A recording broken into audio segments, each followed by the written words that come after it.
Forces they do not know they are heard. Forces they do not know they are watched.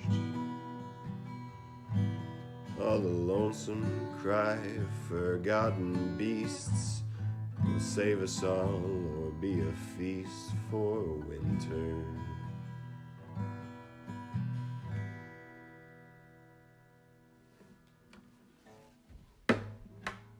Okay. Yeah, that's a good starting place. Rough draft, Everybody's a Mimic theme song, Rhyme of the Frost Maiden. Take one.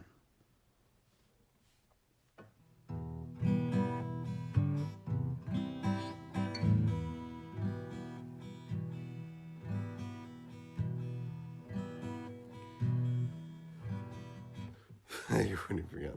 It's cold on the mountain tonight. Yes, it's cold on the mountain tonight. And we need someone to save us.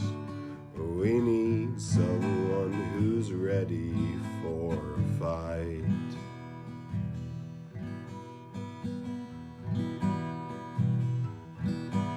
Onward through the blizzard they do ride. Onward through the blizzard they do ride. With bread and butter and faithful hounds beside.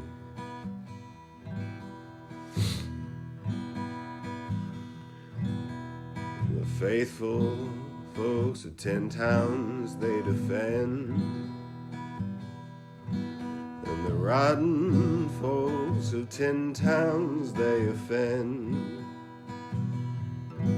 With flaming sword and staff and dart they'll pierce the veil, strike at the heart of the rill.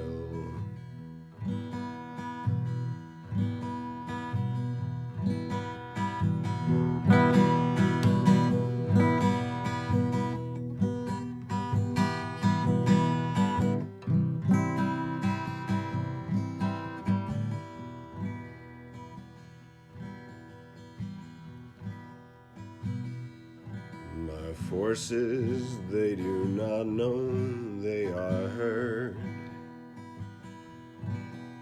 Forces they do not know they are watched. All the lonesome cry of forgotten beasts will save us all or be a feast for winter. Well, hello everybody. Welcome to Everybody's a Mimic. We are a 5th edition actual play webcast. Playing Icewind Dale, Rhyme of the Frost Maiden. We are joined by all 4 of our players and the Dungeon Master. Kind of need that guy. And guest. And, the Dungeon Master? And the Dungeon Master and a guest. Although I don't know if you will hear them speak, but if they want to, they are welcome to speak. Anywho, going around the table, let's go starting with Rachel. Rachel, who are you bringing to the table today? Hi, I play Rosemary Bone Crusher, a druid, and I also play Bree Tea Leaf, who is sometimes possessing her, so that's fun. Yes, wonderful. Next up, Carson. Carson, who are you bringing to the table today? Today I'm bringing to the table Bitte and Delnadre, Goliath, Horizon Walker Ranger, and all-around stabby big guy. Woo. You joined us last session. You know that we are we're diving into the Yetimated backstory of Bitte, and we are in the Yeti village. But we'll get to that in just a moment. Blake. What are you bringing to the table? You might be surprised to learn that I play Delnadre Mirakas. I'm a level 5 male Kalishtar rogue arcane trickster. And I'm just a little stabby little guy. I did not know any of that. Thank you. I was very surprised Spoiler to know alert. that. Yeah. And I can start listing off some of my other stuff, like you need my weapon proficiencies, my tools, any of my languages. The listener cannot rebuild your character sheet. Yeah, We let's have failed. let's exactly. They have to fill in. They have to guess your character sheet. Anywho, last up on the operating table, so to speak, we have Ben. Today I'm bringing to the table Gary Gygax in attack mode. No, I'm kidding. I play Levi Corvallis. He is well, the secret's out now. We know this. He is a fighter / barbarian. We are all level 5. Wait, I didn't know that. He is a little bit of both. A little bit of both. Fighter / barbarian, level 5. And he's secretly, not so secretly to the party, but to everybody else, a radiant golden angel boy. So we love that for him. What? Yes, and if you're new to D&D, that means he is an Asmar. I do like how you started that off. It made you sound like you were on an episode of Chopped. You were like, "Yes, judges. Today I bring to the table a finely cooked level 5 Aasimar. I've combined both a fighter and a barbarian class into his backstory. He has been finally sashimi'd. And my special ingredient. Today I've dressed it up with a Red sweater." slod. With a red slot. I like that though. And as you all, if you've been listening to us, if you're new, you'll get used to my voice. I am Corey, the Dungeon Master. I don't get to play a character, but I get to play Yetis this time around. You get to play every other character. Shh. Yeah, non-player characters are still characters. I didn't say I get to play. I said I get to play a character. That still leaves You out get to play all many the characters. characters. All the characters. There is one character you don't get to play, and that's Delnadre Mirakas. It's true. It's true. Yet. Just wait until he gets possessed. Yeah. Let me quickly possess you. All right. Anywho, just to refresh you all, if you're new, if you've watched us and it's been a while, I think it's 3 weeks or so since our last session, we solved the Goliath feud. We united both the Sky Tower and the Wormdoon Crag Goliath clans under one semi-banner. We started a fight club that will help them help them get over their guilt and past discretions and just overall angst with each other, and they have united under the flag of killing Duragar, which is a favorite pastime for most Goliaths, right? Right, Bitte? Yeah, in the right circles. Right, in the right circles. Not in the Duragar fascist circles, which we saw as they were trying to kill Bitte in one of our sessions. Anywho, we walked into the Yeti village last session, a village of not your typical Yetis. Here on the high mountain peaks of the spine of the world, Yetis have tapped into the planar, here on the high mountain peaks of the spine of the world, the true lives of the Yetis play out. Yetis are what is the good word of it? Caretakers of planar energies, and only when they lose their will, their willpower becomes weak, do they turn into the savages that you are more familiar with playing in D&D. In fact, the savages that have been hunting and harassing the party as they went on their trip out to the spine of the world. We got to meet some of Bitte's family, his little tykes, as well as Warm One and Cold One, his Yeti mates. And Levi got the very pleasant experience of having an ice-cold, 4-inch long ice pick of a claw stabbed into his recently surgeried gut. Recently stitched up gut, that's a better way to put it. Although I guess they don't have the stitches anymore, as the Yeti did run their claw across your stitches and kind of pull out everything, and have been rummaging away into your insides, but don't worry, you have Delnadre, who has provided you a little bit of a safe space while he takes some mental torture. And Rosemary and Bitte, you are just meeting the family while this happens, and just to set the scene a little bit better for the hut that the Yetis are currently doing some surgery on for Levi. It's not soundproofed, and I don't know. Let's see, what's the measurement here? 50 feet away, y'all are just having a nice warm embrace while you hear Levi and Delnadre both scream in pain. So let's kick that off. Yeah, Bitte, Rosemary, continuing where we were last time with introductions.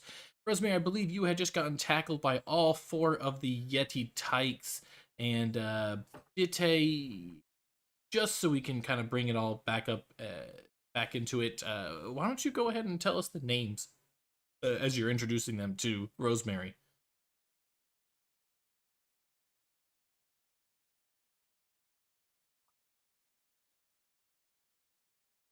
Or not. Oh, you're on mute. He's on mute. He might not be here. So let us then let's just turn back to the screaming that's going on in the background. Oh, he's back. Are you talking to me? I was, yes. Are you ready to introduce your family, or would you like us to revisit that in a moment if you need it? Are you doing bread things? Yeah, you are baking bread. I'm doing bread things. Yeah, I'm just walking somebody out. Okay, all right. We will come back to you then. Let's go back to Levi and Delnadre. Levi, last we left off, you had provided a little mental happy place by taking on some of the pain of Levi as he is going through some post-op surgical fixes. As was the plan from beginning, you were all supposed to bring Levi to the Yetis, which probably had some procedures to help deal with red sloths and their impregnation of eggs within the stomachs of some Azamars. But instead, you decided to, in a dirty, dusty cave, cut him open, shove your fists into his abdominal cavity, and just pull it out. Listen, I was stressed and he asked me to. We learned a lot of things that day. I'm gonna tell you, when someone's at the end of the rope, when they're in pain, when they're feeling shame, and they ask you to fist them. You do it. But as much as I want to talk about the ridiculousness of the surgical hoo-has that we went through, Rosemary did successfully remove the slot, and Levi only has some minor abdominal. Abdominal. Yeah, there you go. Abdominal. Abdominal. Abominable snowman. Abominable snowman. Yeah, so we just have some ab snowmans going on. No, he just has some minor, I think he lost parts of his intestine as the slot bit through it. Let's grow back. Yeah. Hopefully. No, I don't think so. It's okay. You have another 29 feet of them. Right. Probably. Yeah. I don't know. He's an ASMR. So just a couple of, just a quick gastric bypass procedure going on for free. Yeah, just really quick. Yeah, just a really quick one. Levi, Delnadre, who designed the happy place that you are in? Was this something, Delnadre, that you kind of tapped in, or was this what you believed Levi wanted when you formed this mental bubble of pain-free?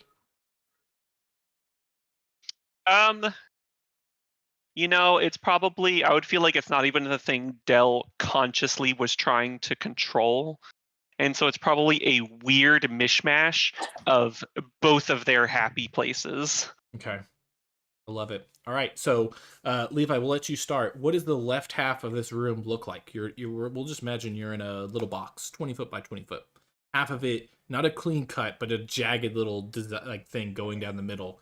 Divides your happy place from Delnadre's happy place.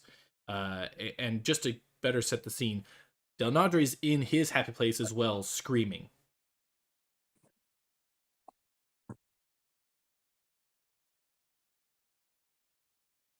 We are both having a good time screaming in our mutual happy place. Mm-hmm. Yes.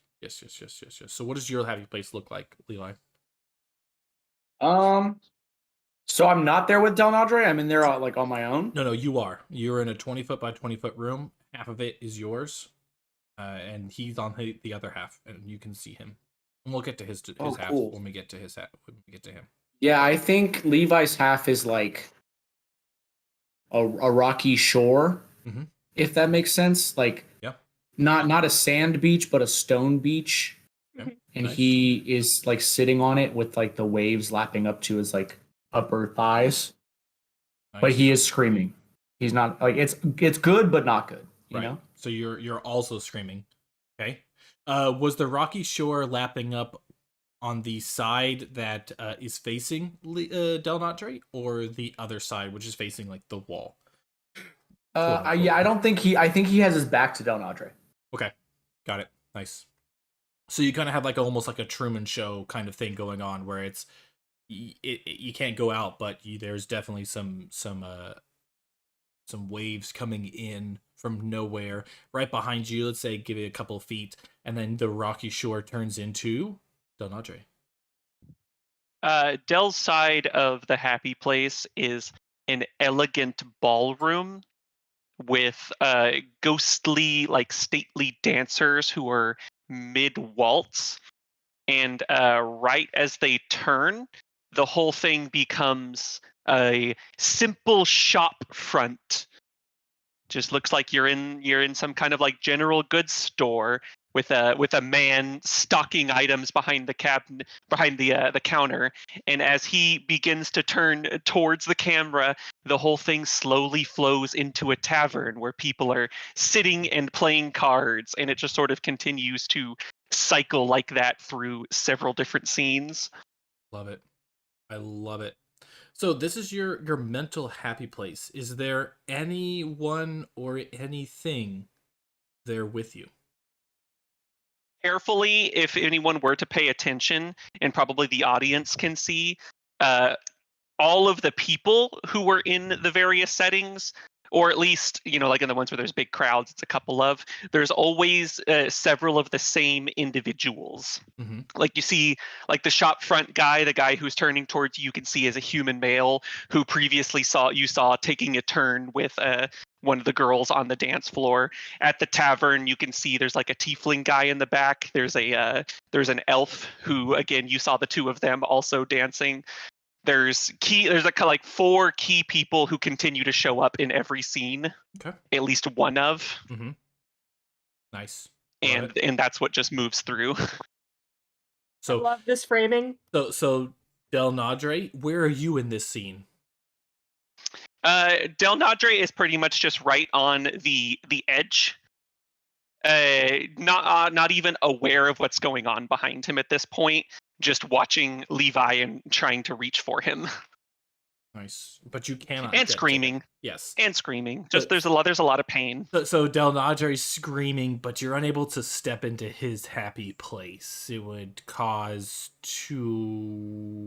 everything to almost collapse as they would force each other. It would be a convergence of worlds almost. Delnadre, as you're reaching out, screaming over this kind of chasm, not an actual chasm, but just the distance, although short, feels like it's immeasurable. You feel this tap, not a finger, more like a claw on your shoulder. Okay. I look up towards Levi, see if he's reacting in any way, and then I turn slowly. Levi, do you react at all? Because, I mean, you have been sitting here listening to Delnadre scream. The music behind you has changed. You get the ambience of a tavern. You get the elegant music of the dance hall. You get the hustle and bustle of boxes and things getting packed away in the general store. Does any of that make you react, or are you almost trying to be oblivious to it? No, I think you can't be screaming all the time, right? Like there's moments where he grits his teeth and then the noises sort of get to him and he gets, I imagine, at least a little bit, either concerned or curious, and he'll probably turn around to see what the heck is going on behind him. So you turn around right as the thing is tapping on Delnadre's shoulders. Give me a... Would be an insanity check. Constitution or wisdom? Yeah. Probably wisdom. Let's go with wisdom at this point, you know. Give me a wisdom check. All right. Just a check, not a save, right? Yeah, just a check. This is not like you're not trying to survive any kind of damage. You are This man's so wise. actively just trying to see whether or not this is real, whether or not this is part of the yeah. Great So place. you see this thing, claws, flesh, multiple eyes, insectoid, but at the same time, its whole being looks artfully crafted, everything purposeful, beautiful, but eerily beautiful. How do you react? So I think Levi would try to stand up. Okay. Because he doesn't know what this is. He doesn't know where he is or what's going on with Delnadre, but this thing, I think Levi would register it as a threat. As a threat? Okay. How would you register as a threat? Like you're in this happy place, but yeah, I mean like your instincts kicking in. Are you reaching for a sword? Are you rushing forward? Are you... Well, first things first, he's screaming because he's in pain, so I imagine it's kind of a struggle just to stand, and then he would be reaching for a sword, yeah. Yeah, so you kind of like getting up, gritting your teeth, but even still, just like tears are strolling down your cheeks as you are fighting the pain. Delnadre's still like just looking at you, but at the same, when you looked, he got that tap on his shoulder, so he's kind of like his mind is elsewhere. He's looking up very slowly. Things are kind of moving slow-mo. Did you say you're rushing forward? Yeah. Yeah, I think he would take his... You take a step. Does he have his greatsword on his back or no? Would you have your greatsword in your happy place? I think so. That's just kind of who he is as a person. Yeah, I mean, if you feel safe with your weapons around you, it makes sense that your happy place would have your weapons around you. But if your happy place is an escape from the violent natures of your life, then I would say no. So it's your choice there. No, I think it's not... I don't think he sees it as like the violent nature of his life. I think it's just it's his favorite tool. He takes it everywhere he goes. So it's sort of become like, where you don't go somewhere without your wallet and your phone and your keys. I think for him it's like, all right, bag, sword, boots, we're good. Okay. Yeah. So you turn around, you see him, this creature around his shoulder. You reach for your great sword, bring it forward. You begin to take a step, but you find your feet are sinking into the stone. There's no, almost as if it's like a layer of stone floating on top of rocks. You've been able to stand on the raft, but when you push against it, trying to move forward, you're fighting it. You're getting pulled in. You're feeling the fabric of your happy place kind of unravel. Do you continue? I think he would call out to Del. He just, Del, what's going on? All right, Del, back to you. So in this altered timeline of events, if Levi is looking concerned, I don't think Del is going to turn. Okay. He's far too afraid at this point. Nice. And I'm going to reach for my blade, which is not probably part of my happy place. You reach your Del, or Levi sees the terror strike as Del begins to react to Levi's reaction, and you see him start to pat for his shoulder, for his blade, looking for his dagger, then his sword, then his bow, then anything. Nothing. He only has his clothes. Delnadre struck with fear. The tapping on your shoulder isn't menacing. in such a way. It's not human, it's for sure. It's definitely a claw. But it's not piercing into your skin. It's not trying to force you behind, but it is tapping, tapping, tapping, tapping, tapping, tapping, tapping. Do you still resist the urge to turn?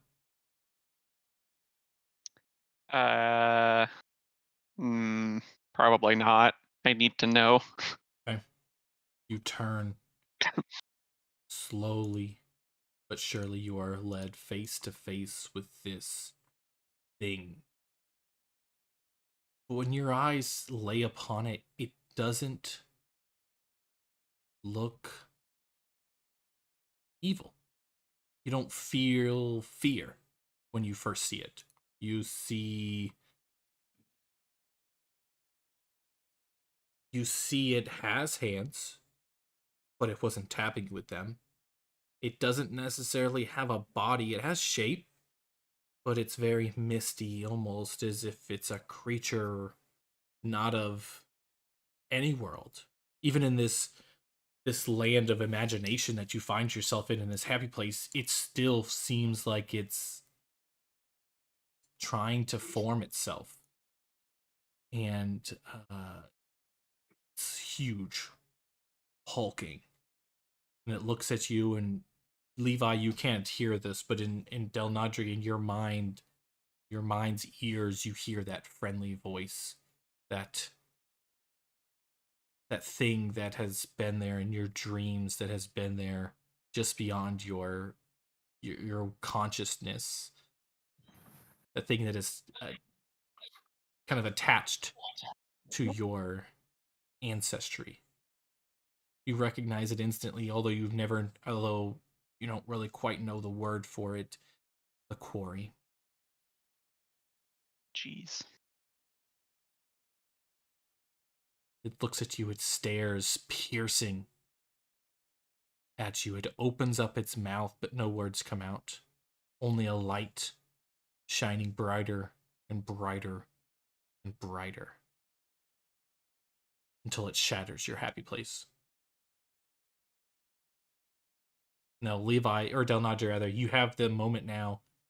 Do you break the link, the mental link? Do you cut this happy place to bring yourself back to reality, or do you accept what is next, knowing that it's going to preserve Levi? Because, to step back a little bit, your happy place has been shattered, but Levi's is still intact.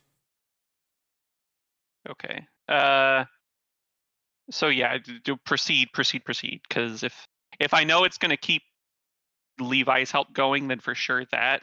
But also Dell is just sort of very curious about where this is going now. He's kind of entering a phase of wanting to know more about these things. Like he started wearing the crystal and all that whatnot. So it's a path that he definitely wants to go down. Nice. You fall. You fall for what seems like an eternity and what seems like a second. Time doesn't have a measurement here. You fall the whole time while the quarry is chasing after you, falling with you. Images begin to flash by. Images coming, although you aren't sure, but you just have this feeling. It's of the past, of the quarry's past. Of a world far beyond this, far beyond the material realm. Something, a place of dreams, of a war, an endless war, an extermination. A genocide of a people turned on each other, of a looming event, a single point of unimaginable power. It is inevitable. It is something that this quarry, but at the same time you, have tried to escape, to delay, to change,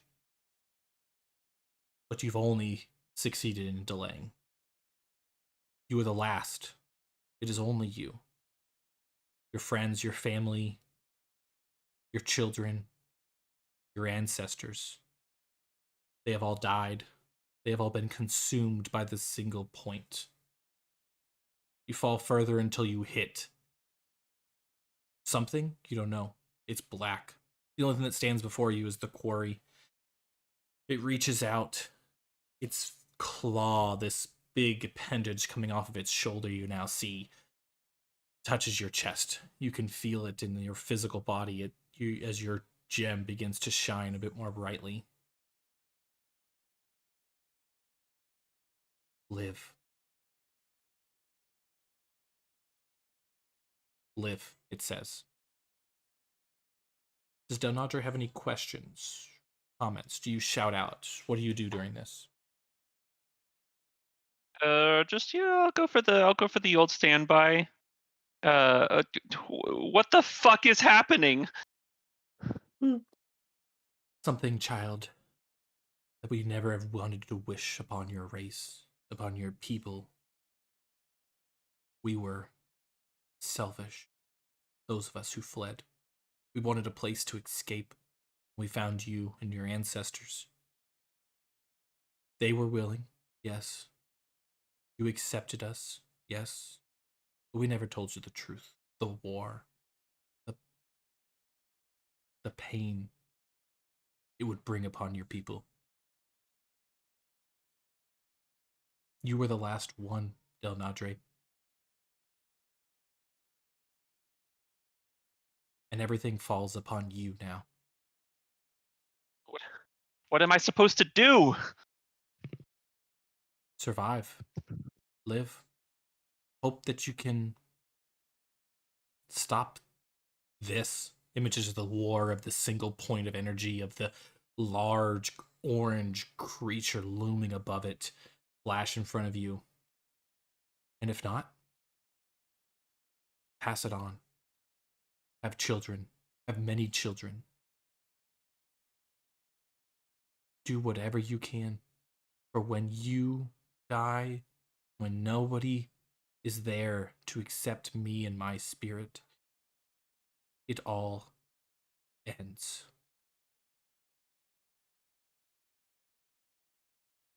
All right, that's not a lot of pressure. That's great, thanks. So I have to carry on and procreate a new race.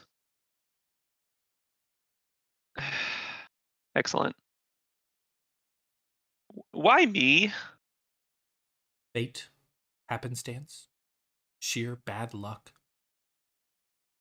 There's no reason behind it. You can rise up or you can fall. As I've displayed to you, it is inevitable. In fact, just by being with your friends, by somebody happening to know you, danger lurks everywhere around you. It might not be there now, but it will catch up on you, especially as you explore. Be wary, for you are hunted. By what? By those things? Those things are us. We are them, but they are turned. Our people live through cycles. Some evil, some good. Every cycle reverses upon itself. We were able to hold on. But our colleagues, our comrades, were not. They are part of it, part of everything that I am not. If you survive, you continue to not be part of it. Is the only way you can reset the cycle, to skip it, to change it, to blow it up upon itself. I don't care what you do. Anything is better than what is to come next.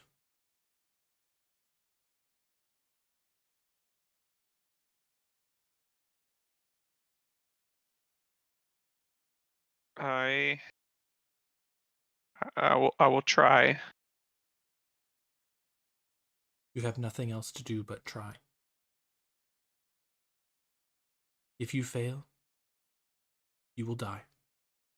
Rosemary, Bitte, Levi, your family, your friends, they will all die.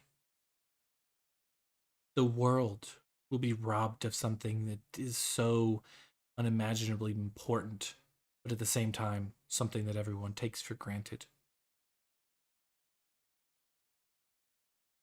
I can't tell you more because it only attracts the attention. I'm only able to sit here because the screaming of yourself, of your friend, masks my presence.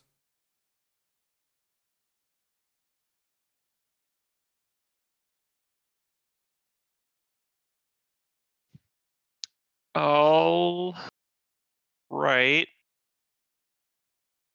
So just to recap, survive, because if I don't, I die, and everybody else dies. And you can't tell me more because that just makes things more dangerous. There will be time for you to learn more. But just know when you seek that knowledge, when it becomes available to you, there is a price to pay. And it won't be you who pays it.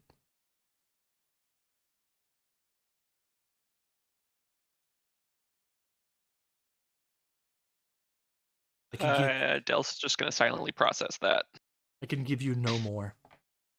But I can help you. I will take Levi. You may go. Its him hand where? just reaches out. It grabs your face and just shoves you through the black, and you find yourself back in the regular world. Wait! Levi is no longer screaming. He's silent, in pain, in peace, and not even in pain. But you feel this itching in the back of your neck, Del. This uncomfortable feeling. I'm going to ignore that for a second and try and do a mind link with Levi. It does not work. Something is blocking it. You try, but it's almost as if there's already a mind link there, not one you can access. The Yeti that is sitting there looks at you. Its eyes full of curiosity, full of knowing.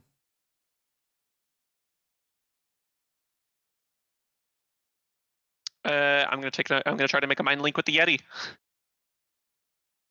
I'm gonna send it the sense of curiosity and hope for an explanation.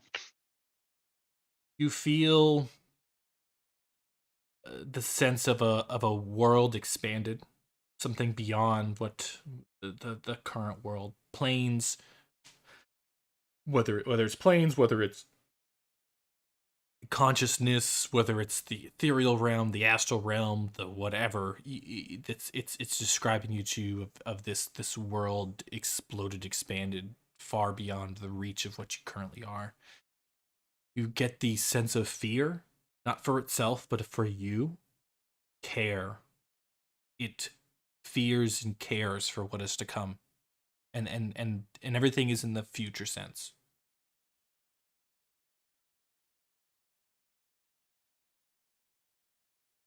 I am stupid enough to not have any idea what that means. But I don't find comfort in it right now. And like this looming threat that's yet to come. That the Yeti is aware of, but you are not. I send it the feelings of concern for Levi. And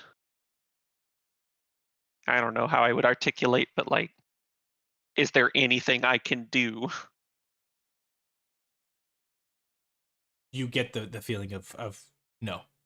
Your help has been provided. You can. It gives you a sense of community, almost encouraging you to get out and to put your mind elsewhere, to meet new faces, to make friends, to feel warmth, to be with friends. Okay. All right. I'm gonna let Levi know. I'm gonna say out loud that I'm I'm gonna go. All right, I'll be back. Just don't die while I'm gone. And then I'm going to leave. Does Levi register that at all? Like, I know he's in like is he stuck in his? Can he hear that if he's still in his happy place? You would have been able to register it before what happened. Right now, you're almost like comatose. You're definitely deeper into your happy place. And to go back to where Levi is, that we left him there. Your like little 10 by 10 foot room of like the rocky shores has expanded to almost like you reliving memories of you being back on your island, but they're not memories. They're dreams you had when you were a kid, when you were growing up and yearning for those adventures that you were yet to have, whether you're on the mast of a ship going against, like fighting with your comrades against a big kraken, or having an elegant feast with your family, your father, your mother, your siblings, in your island kingdom. You're dreaming now. So no, you do not register it. You are in REM sleep. So, Delnadre, you walk out and you see Rosemary getting tackled by 4 tykes. And Carson, if you are ready now, we'd love to get the introductions of your children.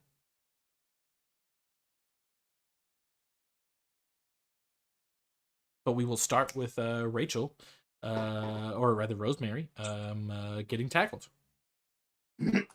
So Rosemary is getting tackled, and then I think probably as she hits the ground, she like hears her friend start screaming and then suddenly stop screaming, I guess. So like wave of like sudden concern that like kind of lingers for a second and then is like, they're fine. They're probably fine. They're either dead or they're fine, and either way there's nothing I can do about it right now. Babies! Yeah, you might see like under the fluff and the minor clawing, Delnadre kind of walk out and walk towards you.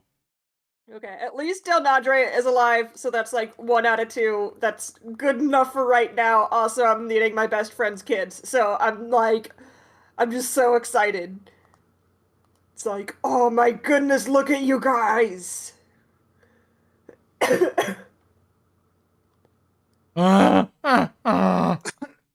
Yes. They're spirited, yes. They know their auntie when they see her. I love them. What are their names? Have you told me about them before? Yeah, he's probably talked about them. Typically only when asked. But yeah, If Rosemary knows about them, she's going to ask a lot because she wants to know how her nibblings are doing. They're the twins, and then there are the other ones, and they're all wonderful. They're just the cutest, and they're so much spirit. Hello, hello, hello. They don't really have names. No one here really has names. But they're beautiful. They are beautiful, and I love them. And I hope they know that I love them. They can. I'm just like grabbing them by the cheeks and like being like, I love you so much. It's so good to meet you. I imagine one of the one you're doing that to looks like just a little scared and confused. but then like looks at me and I just kind of nod and it changes to a derpy grin. Oh. There. This one is more cautious of them all, but it's a good heart. And excellent little sculptor. I gave him a knife earlier than they typically get, and he's done some beautiful things with it. earlier than they get. Earlier than the normal knife age. I mean, honestly, it's more that it's less that they don't like, oh, he's too young for a knife. It's more like they don't do a lot of carving with tools. Most of it they do just by claw. Mm-hmm. So it was kind of weird. I had to explain that to me. The carving with a knife is just a different way of doing the art form, which you can do different types of things. So they do really, really excellent engraving. They do a lot of engravings. They do a lot of work with ice because you don't have to deal with grain structures as much. But with wood and you're having to pierce through fiber, a blade is useful. So it was a little bit of a weird interaction introducing him to what they viewed as a weapon instead of their usual manual tools. But he's taken to it very well. Well, of course, he has your brains. He certainly does. He's a good boy. And look at this one. They have your eyes. It's like, oh, they're gonna grow up handsome. Oh yeah, no, that's super weird. That's super weird that he has my same eyes. Yeah. As they're not. That one is not biologically mine at all. But just like and he like picks up and holds it up. That's not my kid. and bulges Beta bulges his eyes out as big as he goes. Like, look how identical they are. It doesn't even match the typical morphology. It's wild. I love it. It's one of the reasons I knew I was meant to be here. Yes, it is. Good question. Bitte, for that one that isn't yours biological, is it biologically, was it one that happened after your other biological kids or before? After. Or any of after. them. Okay. Like it. Like it's almost like your essence imprinted upon the Yetis, whether or not you needed the DNA or not. Yeah, so the two that look like, oh, those are kind of half Goliath looking, are the twins. Twins, but like they don't really think of it in those terms. It's more just like this specific one is interesting because it has an identical physical feature that does not, which is like, because like the Yetis have like, they have your typical like pupil sclera setup. Goliaths don't have that. They have, yeah, they have the. Let me double check that so I'm not just not talking out of my butt here, but yeah, no. So like, Beta's eyes are pretty, or like just a single pane of bluish green, of like dull bluish green, and this one of the types has the same thing. Yeah, no, I'm right. There's a little bit of variance in some of the art, the official art. Love it. A solid pane of sclera, but it's very wild. It's beautiful. And he just kind of picks him up and holds him. It's like he's a good little fellow. So Delnadre, you're walking up to this family gathering and reuniting and first impressions by Rosemary upon the children.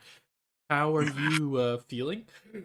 And what do you do as you bad. But before I rejoin the group, yes, pretty much like I'm gonna kind of like walk out of the tent, call it a temple, which maybe it is, and just gonna kind of scratch the back of my neck. Just kind of want to feel it. How badly are you scratching it? Trying to get the itch to go away, or just trying to feel what's happening? Maybe a little bit, a little light scratching, but mostly just trying to probe around, see if I feel anything weird. It's right there at like the base of your neck where like your spine kind of goes in and your head has that like little concave part. It's there, but it's like an inch or two inside your skull because you itch and you scratch and you poke your finger as hard as you can against it, and you still feel like you can't relieve the itch, the feeling. I hate that. I hate that so much. Thank you.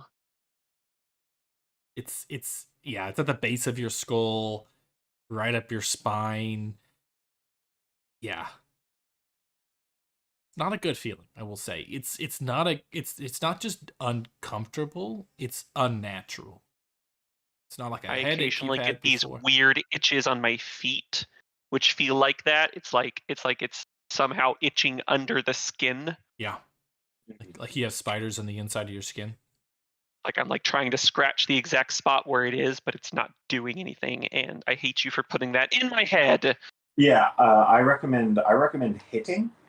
That's what I do. I just like punch it when I have Yeah, it. just Alright. like bang it. Always choose violence. I should have known. Yeah, just Yeah. casually punch the back of the base of your skull. You'd be good. You'd be good. No, for the base of your feet, it makes sense. Yeah, no, it's a remnant of having. It's the feeling I get underneath the surface, but it's just a little schmear. Love it. So, yeah, you're not getting rid of that itch, Delnadre. So you walk up distracted as you approach the group.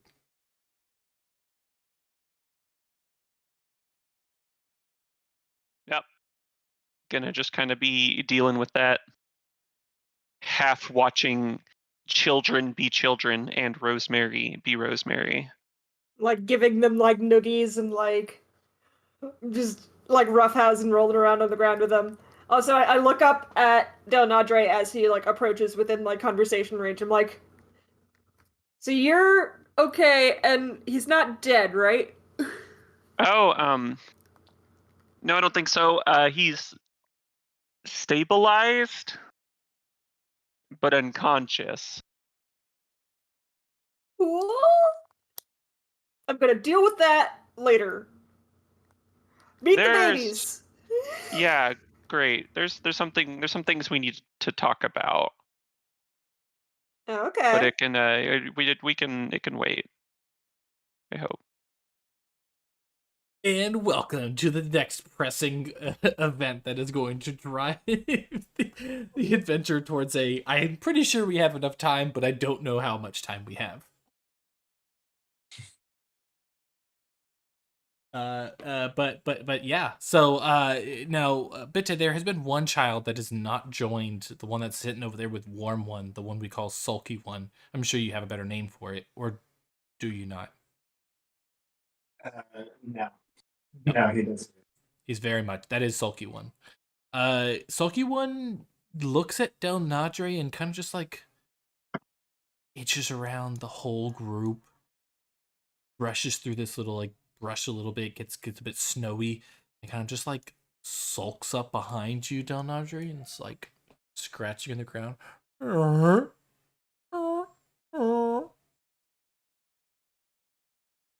Oh, hey, hey, buddy. What's wrong? Is it Pete? Is he? Are they okay? Did I do something? Oh, yeah, it's fine. Sure. Get down on the level.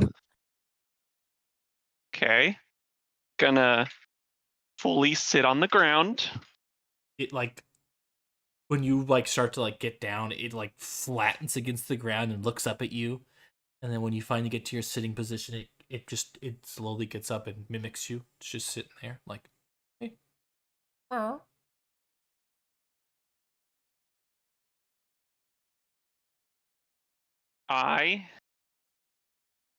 Wait, no, I've done this and it didn't go well. I was gonna bring Tansy in, but that's probably a bad idea. So I'm going to hold up my hands, show him my palms, turn my hands around, show him the back, and then put my hands together. And then as I separate them, I'm going to cast Minor Illusion and make it look like I have what would be interesting to a Yeti? There's going to be a little floating ice sculpture that looks like the sulky one's face. But he's like making a funny face and like blowing a raspberry. Here. Their stats. Gonna do something real quick. What we got here. Come on, load roll 20. There we go. Yeah. Ooh. It was a whispered roll, but it is a 3 and a 5 on his wisdom, and now it's like it tries to sniff. It doesn't smell anything, and it just and just sprints away. I mean, just full on like peace. Oh no, I'm sorry. Peace. Like running up, climbing on top of this shed over here, diving between it's gone. Sulky one is gone. The cold one, the big Yeti, one of Bitte's mates, and kind of gestures to looks at Bitte, sees Bitte kind of just in the throes of children, then looks down at Rosemary and it's like gesturing like a finger that way. Want me to go get him? Mm-hmm. Yeah, I can go. And I'll like kind of like get up and like gently ease the other kids off of me as I take a step towards the like where the sulky one went and like looking towards the Yeti for confirmation. Yeah, it it raises its arm up and just begins to give you this big pat on the back, but it's definitely used to more of like Bitte's posture and just like slams into the back of you. Let's see. Let's roll a opposed strength check to see how you can withstand this. I got a 23. Oh god. Let me get my character sheet up, sorry. You're good. I haven't had to roll anything yet tonight. Right? What was the strength? It got a 23. Do I read a strength check or a strength saving throw? Check. Yeah, there's like no way I can possibly get that. I got a 17, which is better than I thought I would. That's pretty good. You stumble a little bit as it moves forward, and the cold one doesn't really notice that it caused that. It just goes like, kicks you off towards like where the sulky one is, and just goes back to looking at Delnadre. This time, though, realizing it did hit you a little bit hard, kind of just taps Delnadre on the head. This big clawed mitt, just claws kind of gripping your skull for moments as it taps you on the head. But yeah, Rosemary, you're walking towards the sulky one, who is for the most part just on the edge, just a little bit out of the way, right over here. So how do you approach? I imagine Bitte has told me like at least a little bit of Yeti culture, that or I've just like bothered him until he did. Yes.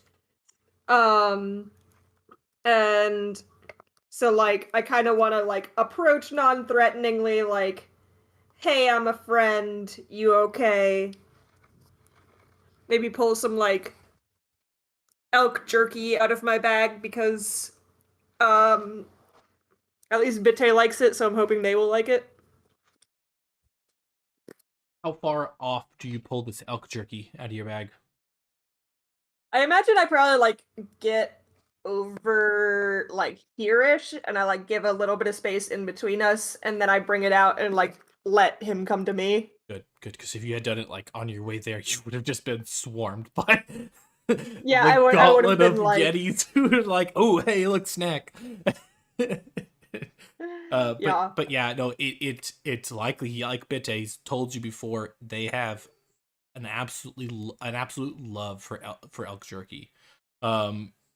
like, I don't know if it's the salt content because it's salted. I don't know if it's just the elk that they don't deal with a lot of elk up here high in the mountains, but it is a favor, and the sulky one does not turn to the sulky one. He turns into the eager one as he rushes forward, and its claws are out, and it just like lunges at you as it tries to get the elk jerky. What do you do? Part of me wants to be like, be polite, but I don't know how to say that in there, so I'll just like, I'll like give it to him while laughing.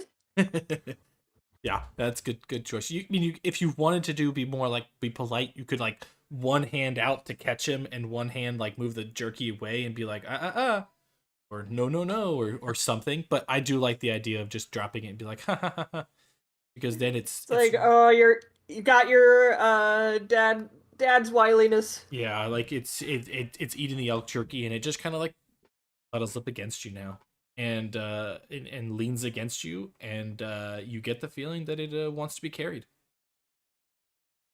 I will scritch his head and then kind of like heft him up over like one of my shoulders. Be like, all right, let's head back to your parents. Yeah. So you bring it along. They're not light. They're pretty hefty. They are Yeti tykes. They would say a good 60, 70 pounds for each one. Is that a good estimate, Bitte, or are they smaller? Yeah, no, that's probably about right. Yeah. So you're lugging it back, but you got it. It's holding on a little bit. One claw is hooked into your shoulder, cloak, whatever. The other claw's just diving into that elk jerky as it just rips it to shreds. So you come back and Bitte, the cold one, has begun to kind of just like call out to the village. Do you kind of pick up on what it's doing, or do you ask questions of the cold one? Sorry, say that again. It's like it's calling out to the village, like it's calling for somebody.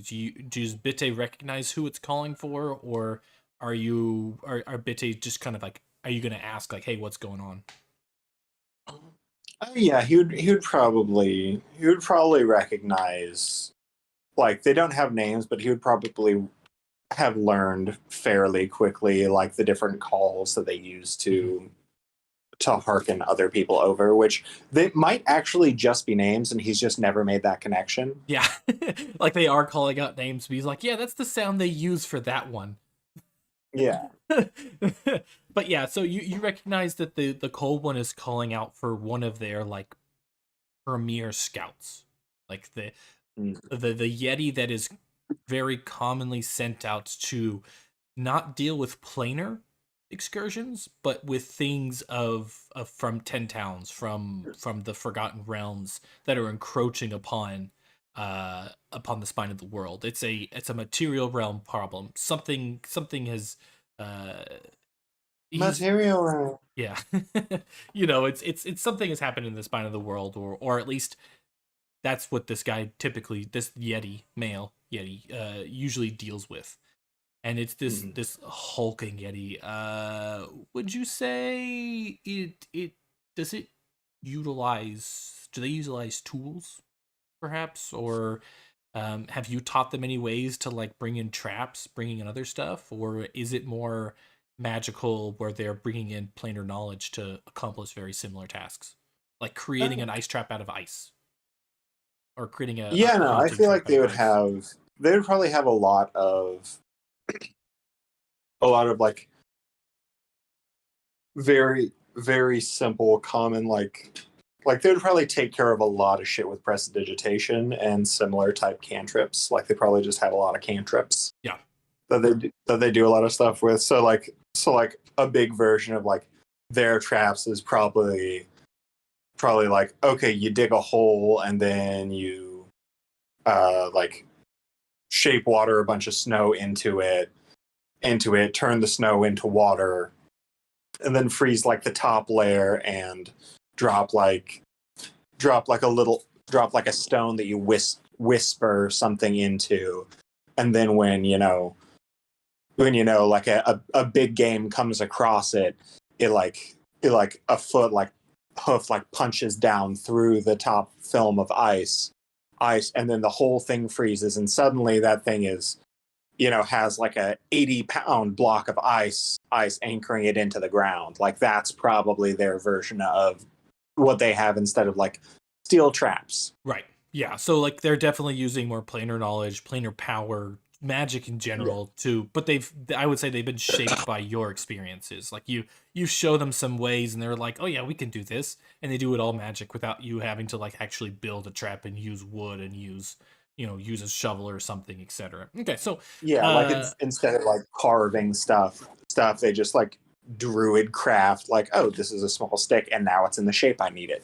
How would you, why would I do, besides just like a sound or knowing what they are, who they are and their role, how would you describe to Delnadre, to Rosemary, it looks like some so and so wants to have a word with us, so blank Yeti, or you can give them a name or something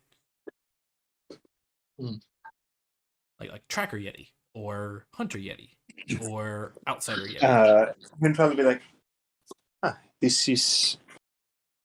Oh, y'all are going to love this guy. Great tracker, great guide. He knows a lot of the smaller doorways up here. Better than a lot of them. He does a lot of the more broader patrols. He's wonderful. He's got great stuff. It looks like he wants to speak. I'm gonna call him Great Guy. I'm gonna name this city Great Guy. All right, so he's just a great guy. So Great Guy starts walking over, and Rosemary, we're gonna bring you back over here. You're walking up as with Sulky One in hand, as Great Guy pulls out of this shed right here a box. The box is jostling about. It's like this crate is like thrashing. Something inside is not happy with being in a box. So it drags it up and it's like pointing to it as the cold one like looks to you, Bitte, Delnadre, Rosemary, gesturing to the box that the Great Guy is dragging along. Sure, I have an image right here. Box. There we go. It is big. About the size of the Yeti. Actually, let me double check that.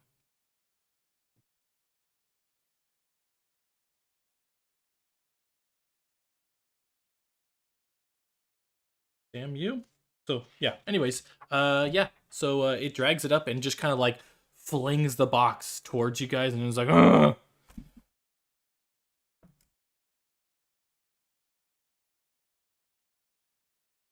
Beta will grab it and pull out is it like a crowbarable box? It is. Or is it? It is a crowbarable box. Like there are no holes, but there are. You can see like some of the slats have been like every now and then this like thing, like here. Okay, I found it. I found what it is. So let me just double check Give me one moment.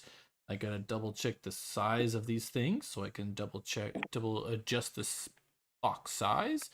It is, yep, okay, good size. So it's something large, bear sized or whatever. Every now and then these like spindly little insect arms just kind of like pierce out from the side. In fact, Delnadre, you're sitting right there and this like thing just kind of like splinters fly out as like the claw juts out and grabs into the ground, and for just a second it begins to pull the box towards you, but then the Great Guy just is like, puts a big hand in it, and the box settles down.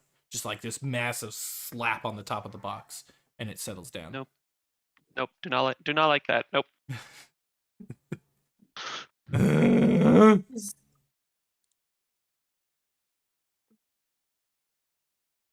Are we supposed to kill it or eat it or like what's going on? The Great Guy looks at you. It almost is like no hands, like shaking its hands, like and it shrugs when you say eat it. Eat it. And then it just like it slaps the box again and just points to Bitte and it's like This baby can fit so many mysteries in it. Yeah. What does this mean to Bitte? What? What does this mean to Bitte? It's asking you to explain it. You very much. It's like it's. They do this very often when they find something that doesn't deal with like planar knowledges, and they look to you if you're there. Or he's anything. like, what the fuck is a box? Yeah, he's just like, what is this? But it's just a box. It knows it's a box. It's not. It's very much gesturing to what's inside, but I don't know whether or not you pick up on that. That's up to Bitte if you think it's like, well, it's a box. Duh. Next question. Oh yeah, Bitte would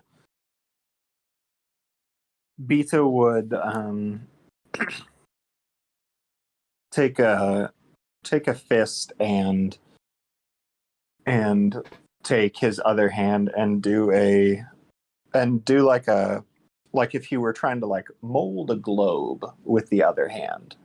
And so he does like this sweeping kind of circular motion around his fist, and then like pantomimes like if you were hitting the top of the area that he was motioning with his open hand, and his hand stopping to try and indicate, and combining that with a number of specific grunts and whatnot to indicate like, oh, it's a container. Great Kai. It's a container.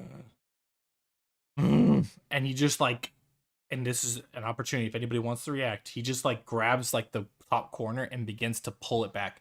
Delnadre, have you moved since the box is like right there? Because if not, this thing I'm gonna move away now. He begins to like pull the nails or whatever he's used. I would assume it's more a druid craft where he's made this box out of like trees, and begins to kind of like pull and rip it up. Maybe roots instead of nails are what's holding it together. I'm gonna instinctively just like leap for the safest place, which at this point is behind Cold One. Yeah.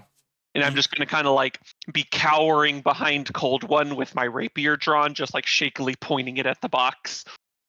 I like to think Rosemary was like admiring the druid crafting of the box of like, wow, like this is some like smooth work. Like someone really knows how these plants work. Oh, okay, we're opening it. I want to touch on that a bit more. Yeah, Rosemary, you came from a conclave of druids. Rate this box on 1 to 10 on whether or not it could be replicated within your druid conclave, and whether or not it's something like an elder would need to do, or if it's something like, yeah, they train us on making boxes. And I will say, you come from a long line of box aficionados. The druids of Kuldahar opened Containers Incorporated. My goodness. I mean, like, I feel like coming from a druid community, like, druids can make anything out of druid craft. Right. So, like, there's been some, like, living furniture, there's, like, living houses where I grew up. Like, a box is definitely not out of the question. I mean, we gotta do trade, and, like, people aren't just gonna, like, carry stuff in their hands. Mm-hmm. Unfortunately. Yeah. Unfortunately. Okay, so it sounds like it's pretty average. Rather, it sounds like it's a possibility. Give me a rating, 1 to 10. What do you rate this box? I mean, this is a solid 9 out of 10. The only way it would get a 10 if it had some like extra flourishes on it. Nice. Yeah, it's a well constructed box. It is solid.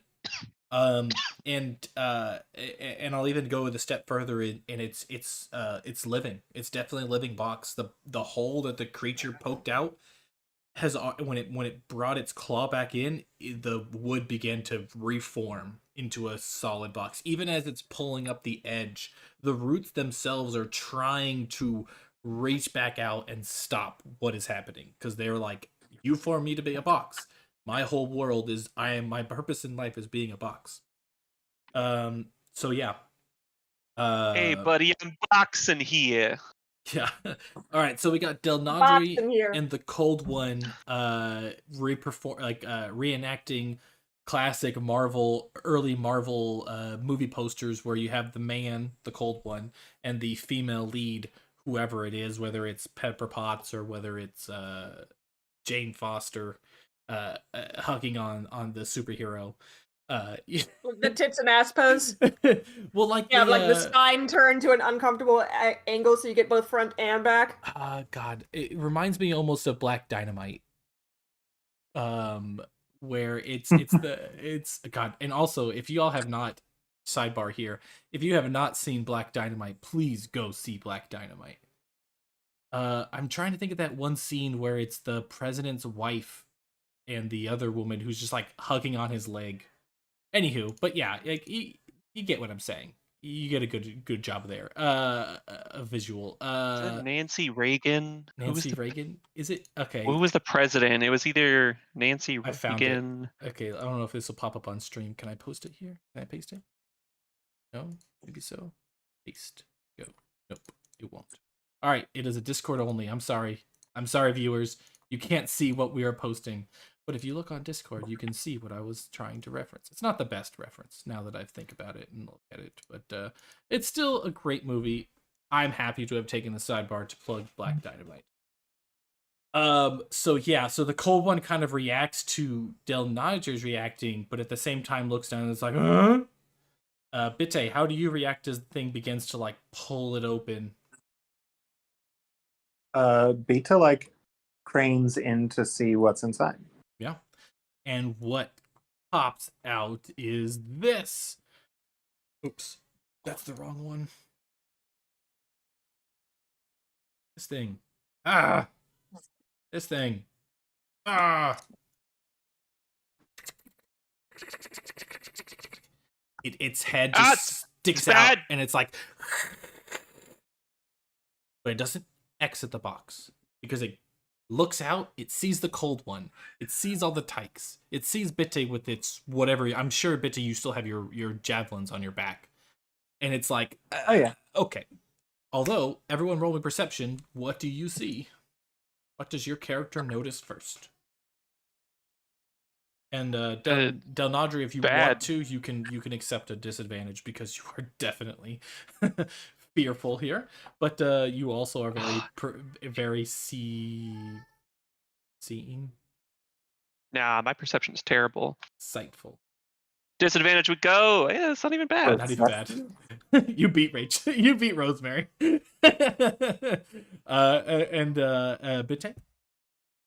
Yeah, sorry, I didn't have my character sheet up yet. No worries. And then Levi, don't forget. I mean, don't worry. We did not forget you. We're getting back to you. So Carson. Oh, I'm vibing. Or Bitte, you notice one thing. It has a collar. It has a big old like Scooby-Doo-esque collar. This like teal thing with a little dangly like emblem. Fascinating. You also recognize it as a carrion crawler. Not something you come across very often, but you have seen it before. You don't often see things like this up here in the cold. No, I never see things like this ever. This is horrifying to look at, Bitte. Oh yes, they're very, very ugly, but what is it? Do we kill it? It's a carrion crawl. Oh, that sounds bad. We should kill it. That's not always necessary. They can sometimes be used. They're good for, in communities that generate a lot of waste. They are useful. They're used by a lot of composting. In fact, Rosemary, would you say that it's up to you. Does Kuldahar have a carrion crawler that assists with decomposing dead mass into compost? I would say probably yes. Yeah. It's either that or mushrooms. Both are options. Or what are the mushroom people? Myconids. Yeah. Myconids. Myconites. Myconites. But yeah, like they're very much, they like the dead. They don't often deal with the living. In fact, they very much like they like to eat the dead, and then they poop. Very nutritious manure. Sorry, not nutritious. I mean, Well, yes. I know what you're saying. It has a It's lot of nutritious nutrients. for the Yeah, soil. fertile, Yeah, it's nutritious. fertile. Fertile. There we go. I mean, How does it taste? yeah. So, carrion crawler happening. Things. Great guy goes. Uh, uh, uh, uh, uh, uh, uh, which Bitte you roughly translate to, I found this. It doesn't seem like it's supposed to be here. What is happening? Beta responds with a series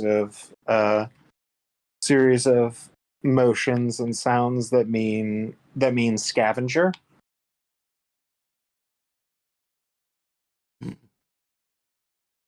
Uh, uh,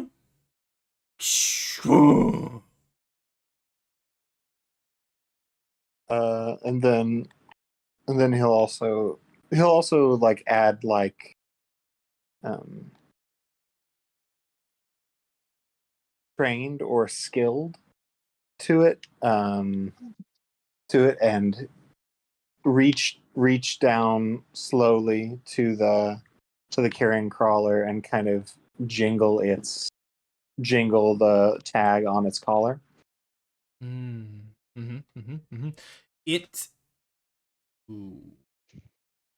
When you reach down and jingle its collar, are you looking at it in the eye like a trained like animal keeper where you maintain eye contact so it knows that you're dominant, or was this more of like you're looking at the great guy and relying on just the carrion crawler's rather fear of the yetis in its situation?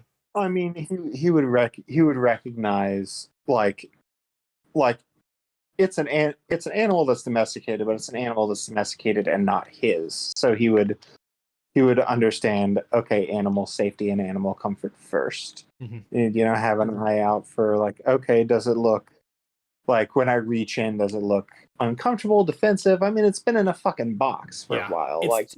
It's definitely defensive. It has these like tentacles that are like poised to attack, but when you like shake its collar, it's like it almost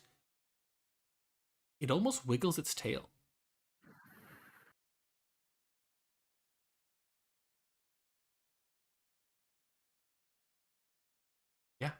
Yeah, it wiggles its tail. So, Delnadre, Rosemary, Bitte, what are y'all doing? Oh, he's just far from home. I'm gonna draw my dagger to hold in my other hand. Don't baby. Well, it's not a baby. It's a full-grown one. But I mean, someone put a collar on him. That's probably the last thing they did. Oh, I love that answer. I was feeding these things when I was 5. Yeah, they're Dale's useful. forming new opinions of Kuldahar now. It's not a good place. We should not go there.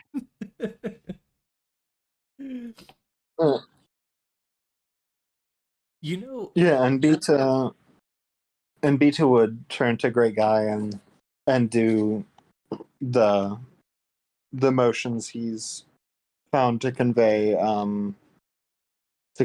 like, oh, probably hungry and garbage.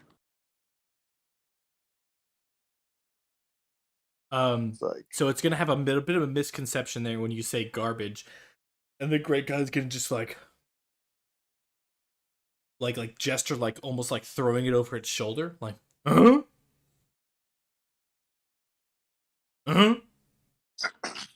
He's trying to indicate like put it in the garbage. Yeah, like he's like, oh, this is garbage. Like I wasted my time like building this nice box for garbage. No, and he points and he goes, he points at the thing and then like fingertips together into his mouth, and then garbage again. And Great Guard begins to So walk it's for away. eating. He walks away back to his hut. Yeah, and Beta will pull out I guess Beta doesn't really have any like food garbage he would keep with him, because if there was anything like organic, like he would just toss it in the fire or something. Like he wouldn't carry it around with him for extended periods of time. So we are going to shift back to Ben real quick.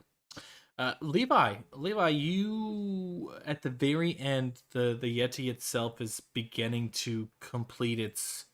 Or you're not aware of this, but it's beginning to complete its surgery post-op. It has reconnected your intestines. It has improved your liver function and your kidneys. Probably the best medicine you could get anywhere. Almost like it's just like resetting your body. And instead of having stitches, it's just gonna close your everything with pure fire. So its claw glows red and it drags it across your chest. You, however, are still in the happy place. You're in these dreams running through. What's one dream you're in right now? I think let's go with training with his old battle master.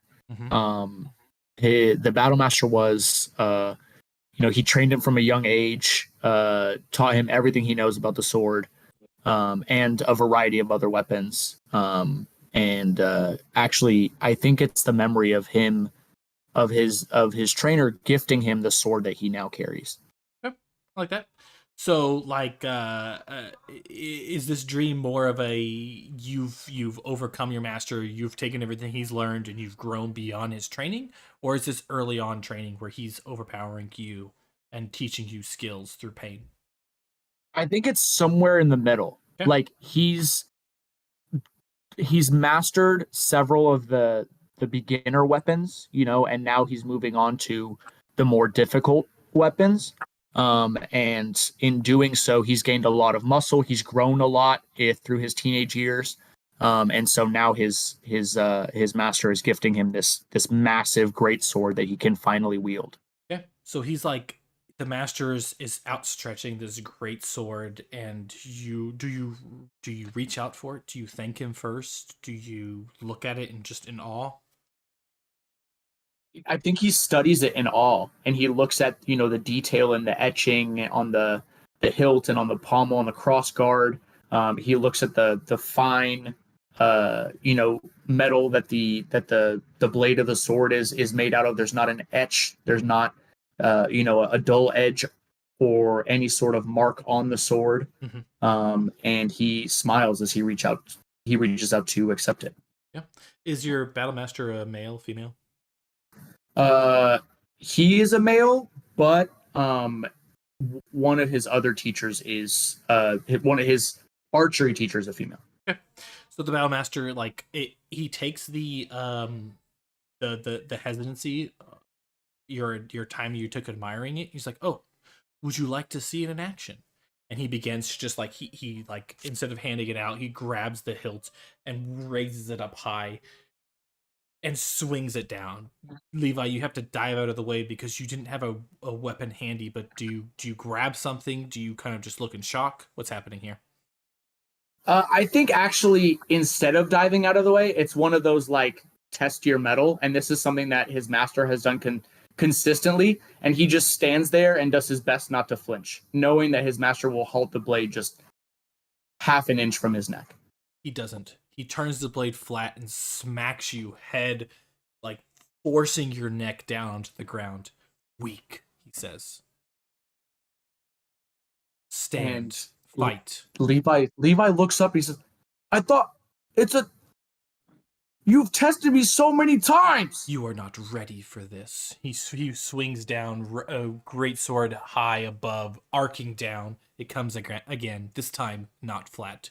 Sharp edge, cutting straight for your neck. This time he rolls to the side and he reaches for a nearby weapons rack, grabbing the long sword that he knows is there. All right. You roll out of the way as the greatsword dives into the dirt, rocks flinging about. "Weak."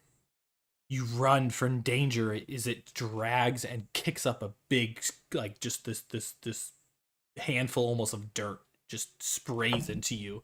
Do you shield? Were you looking and get it in your eye?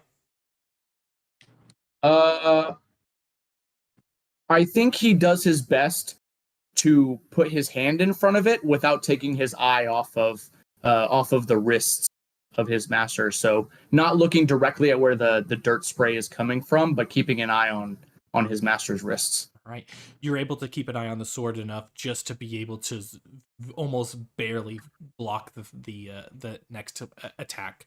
You're on the defensive, swing after swing, strong, unnaturally strong. Your master is stronger than you remember, stronger than you've ever dreamed. Every attack clings against cling and clang and cling and clang against your long sword. You do your best to defend, but you are being driven back. Weak, weak, weak. And I think Levi's sweating at this point. You know, at this point in his training, he would have been not used to being so outmatched. And so the fact that he's barely parrying blows, he's barely dodging out of the way, and he can't seem to find an opening to switch and press the offensive is starting to not only drain him, but concern him as well. So as you're, trying your best to stay afloat in this losing battle, your battle master is changing. He's growing carapace, chitin. He's becoming his face is every now and then has this flash of like this ghostly multi-eyed creature. He his arms are not just attacking you. It's not just the sword anymore that's attacking you. It's extra appendages. Weak. How can you say you are a friend? How can you defend him? He needs you. As he just continues the attack. Your happy place. Who is he? Cracking. Who is he? It stops. It stabs its greatsword in the ground. Hands wielding the greatsword. 6 other appendages kind of just chitter and flick in the air. Delnadre. Look at what he's given up for you. It's through him we're able to speak. What weak friends he has. How can I put my faith in them? Do you have what it takes, Levi, to repay the favor?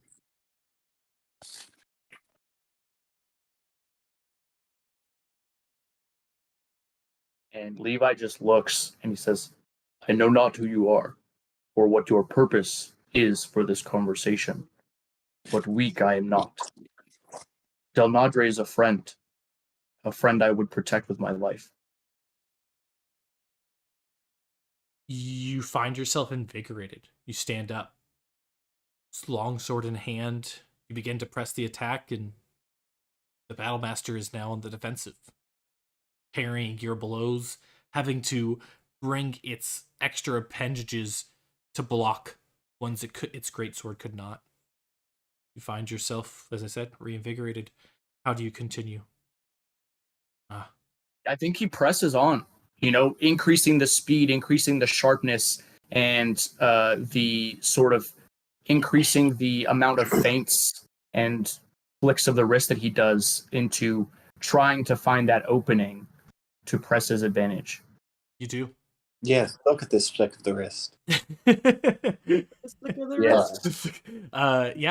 You find the advantage. You begin to cut. It bleeds. This odd blood, ghastly, pale green, leaks onto the ground, splatters with every flick of your longsword. As you stand above it, it bleeding out on the ground, longsword, or greatsword rather, cast aside, its appendages either cut off or too weak to defend. What do you do? I think he steps on it with his boot and points his sword at it, and he just says, "Weak I am not. I'm able to choose how to fight, to learn the weaknesses of my opponents and exploit them. I know not who you are or what your relationship is with Delnadre, but if it is malicious intent that you have towards him, I will kill you too." Chuckles, almost scoffs at you. Death. I have misjudged you, Levi. You are strong of will, of body. Do not lose that. For if you do, I will forever haunt your dreams. Everything falls away and you return yourself to the large Yeti. As its red hot claw is sealing up your wound. Your happy place shattered. You no longer are free from the pain, and you kind of awaken. Surgery finished. Not pain free, but when it's finished closing your wound, you no longer have pain. I think he reaches down and just gingerly, taps on the scar that's left. There is no scar. No scar at all? Nothing. As if it never happened. He has a beautiful, unblemished chest again? Yes. He smiles, and at the Yeti, and he looks at him, and he looks at the Yeti and says, "I should have asked how to say thank you. Thank you." And he bows his head, and then when the Yeti screams, he also screams, just gutturally. Big bear hug. This time more gingerly, but at the same time tough, firm, squeeze. It's like it judged your body and it squeezed you just enough as it needed to. Yeah, I think Levi reciprocates the best he can. You have made a friend today, Levi. Although the Yeti itself can't really say that, but you have definitely made a friend today. Hell yeah. And so you exit the shed and see the party, Delnadre hiding behind Cold One, this giant carrion crawler, Rosemary with Sulky One, and Bitte almost like right up against it, jingling its collar. How do you react?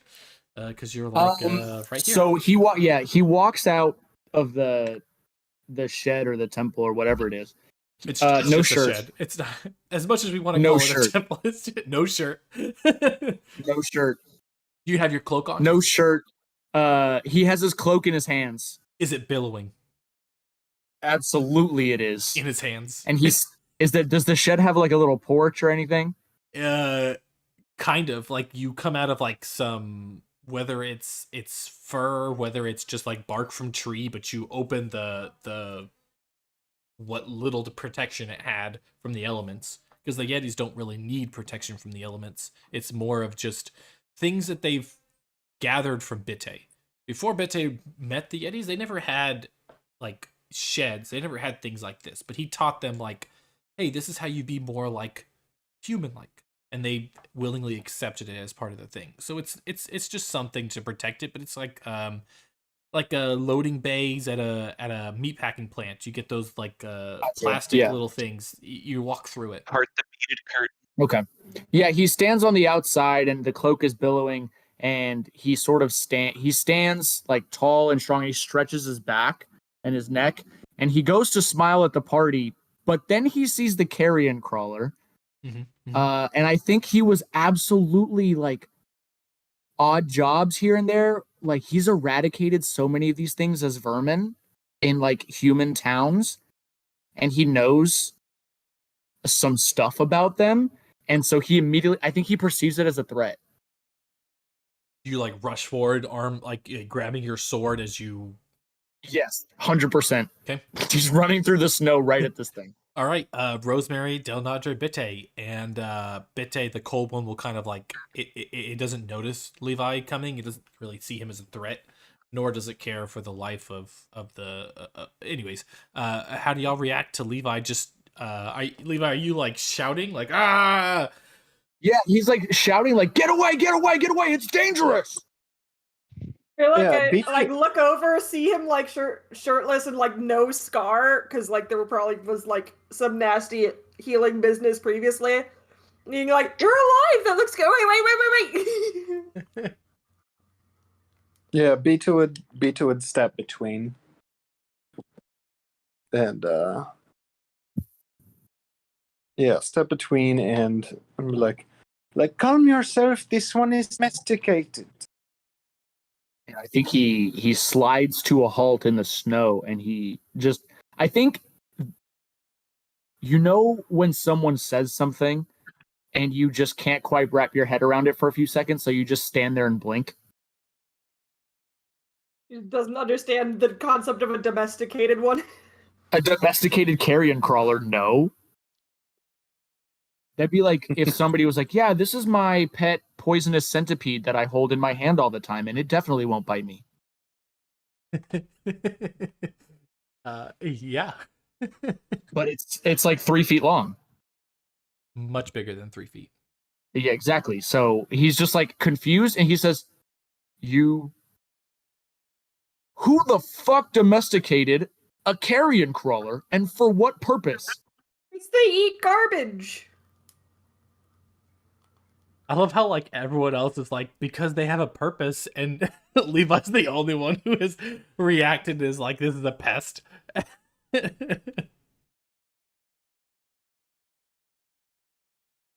Levi's the only one. Levi looks at Rosemary and he's like, you know these things kill people down south, right? I mean, yeah, the feral ones do. When they're not like fed regularly. When was this thing fed? We don't know. Dogs kill people too sometimes. I miss the And dog. he's honestly just there with his like mouth open. He's just like, this is so bewildering to him. Like, yeah, Beatrice, like, it's good to see you have your vigor back, man.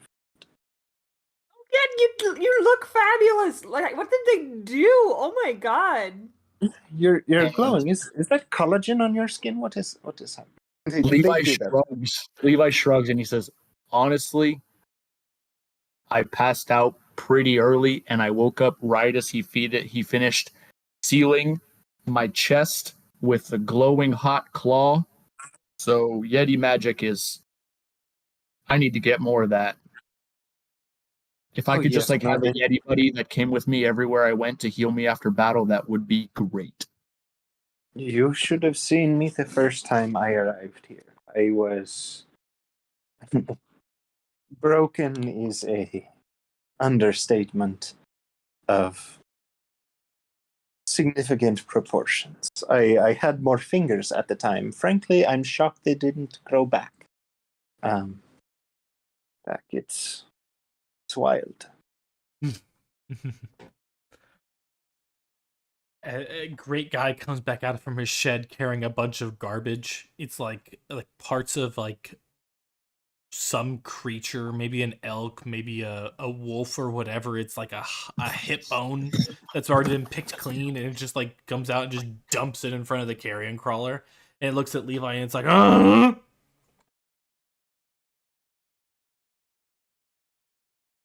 Levi just shrugs and he says, I can't speak Yeti.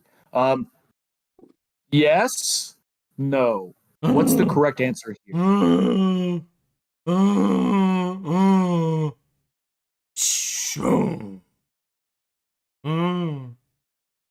BJ goes, probably just step back and give the crawler space to get at its, I don't know, what time is it? Lunch? And yeah, Levi steps back, but his hand never quite leaves the vicinity of his sword hilt. The carrion crawler begins to just dive in, sucking the marrow out of the bone, and then it looks up, looks around, and it starts to crawl away. Does anybody want try to stop it? Can Does I it use go- my speech of the woods to try to talk to it? I don't know if it counts as an animal. It is not an animal. Let me double check here, but I believe it is not an animal. So speech of the woods would not help you there. You can try it, definitely, but it falls on deaf ears, almost. It's going after the children. Stop it. Beasts and many fae. Yes, it is not neither of those. Or rather, it is neither of those. It is not neither. Okay. It is neither of those. So it begins to just kind of Alright. crawl in this direction, and Great Guy is like, and points the direction that the carrion crawler is going. Now, Bitte, what is that? What is what? What is it saying when it's like, like it's gesturing like this arc, and then it gestures an explosion. Oh, so there was something crashed. Mm-hmm. Where? And Beta does like a motion like a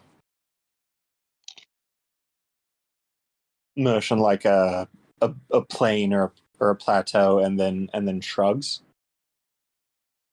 and that's how he says where. And it makes a gesture of like a valley, like two hands together, tilted up, connected at the bottom. And it points in the direction of the carrion crawler just left. Nobody stopped it, by the way. It just left. I was gonna It's probably try to going stop home. it. I'm just looking up my spells to see if there's anything I can do that affects monstrosities. Because I feel like Shoo shoo. I would know it's a monstrosity. Yes, you would. Yeah. Just let it go. It's fine. Yeah. It's at least it's not here. It's making pretty easy to follow tracks if you wish to go track it down. I was gonna try to figure out how domesticated it is, or if its collar has any identifying information of where it came from. Its collar, although you got a brief look at it, looks very nautiloid. It's like a roll, like a shell with some tentacles coming out of it. Interesting. Oh no. Yeah, Beta is going to. Well, first You guys off, want to follow it, don't you? First off, what would Beta has advantage on intelligence checks about monstrosities because they are his Well, favorite great. enemy. But could have just mercy killed this thing at any point. Go on though. Yeah, what would you like to learn about it? Yeah, what he would like to learn is what, he basically he wants to figure out okay, what kind of behavior, what kind of drive is it having right now? So I guess you could, nature. Yeah, or roll knowledge, intelligence, whatever you want to roll. I'll give you advantage on it. I don't care. You justify it yourself and roll it, and I'm okay with that. All right. In this case, I will. You don't have the time to really take 20 to get a good answer because it is crawling away. Yeah, I think I'll say nature, since that's the most applicable intelligence one. So he's trying to figure out okay, what this creature has relatively simple drives. It doesn't seem particularly threatened, and it doesn't seem particularly aggressive. Why would it be going in the direction it is what he's trying to it. Right. So in Bitte, and you've heard of instances where carrion crawlers have been used for compost, have been used for almost domesticated, but even in those instances, it's not that the carrion crawler itself is domesticated, it's that it was placed in a situation where it has all of its needs met, so it doesn't really seek to cause any issue beyond that, right? If you're constantly Mhm. feeding it dead bodies and scavenging, it doesn't feel like it needs to go out and cause and bite the hand that feeds it. This Yeah. is So different. One, you don't really see carrion crawlers on their own in the winter. Two, you have heard of instances where the everlasting winter have caused negative effects against the practice of using carrion crawlers to deal with the dead. And three, Mhm. it is very much being drawn in a specific direction, and your experience of knowing how the energies that protect the Yeti village, it has to be following some sort of beacon. It's the only way where you can leave the Yeti village with a sure path outside of just leaving the exit and then finding your way out is if you have something Mhm. calling to you from the other side. Okay, yeah. So Beta is going to mimic the crashing motion that Great Guy made, and point at the carrion crawler and point in the same direction, and make a questioning motion. And it's gonna go, huh? Mm-hmm. And just point. Like the great guy is gesturing. Yep. That is something you need to check it out if you want. And it's gonna grab its box and just leave. It's like, I have done my job. I have told you about it. I've kept this thing for however long it's kept it. It's not my problem anymore, and then it's leaving. We never deemed it a threat, but we thought we would keep it for you or whomever or whatever. And it's just going to drag the box back with it. So it's kind of like, yeah, you should follow it if you want, but it's up to y'all. Yeah, Beats is going to be like, is going to look to the group and say, they don't seem particularly concerned by this, but it would have to be drawn to something specifically. The confounding magics around this place, it would need some sort of sure signal in order to draw it with such confidence. Dumb beasts, especially, would be deeply, deeply confused to be up here. I've seen them in some in some in some cases be even just lay down and freeze to death out of sheer confusion because none of the instinctual signals or paths that they know will lead them to or from this place. Yes, I'm curious to see where it is going and what is drawing it. It seems to be moving in the direction of the impact that this one indicated. It's probably going to that thing that keeps talking in Levi's head, right? Sorry, which thing that's talking in Levi's head? Don't you have multiple? Or no, it's you that has things talking in your head. I You think are we the all thing have talking in things Levi's stuck in our head at some point. Everybody but Bitte. Everybody but Bitte has voices. I think at this point, Levi just looks at everybody. He says, now that you mention it, Del, do you remember that the crystal with the message? Yeah. Yep. Could we look into that? I think if we follow that thing, we are looking into it. Nautiloid down? Not That one? down. Yeah. Emergency protocols enabled. Crew safe. Vessel imperiled. Psi crystal needed. Coming Right, out. so everyone heard that, right? I heard it from you. It was playing in my head just now. Yeah, I don't know why you were doing that weird voice, but yes, I heard that. So we follow that thing and find the answer to Nautiloid down? That's Yeah, I think so. I'm curious about. I don't know if I want to meet the kind of people who keep those things as pets. Wait, no, actually, that might not be Thanks. that bad. Yeah, because apparently I have met the kind of people who would keep those things as pets. Psycho.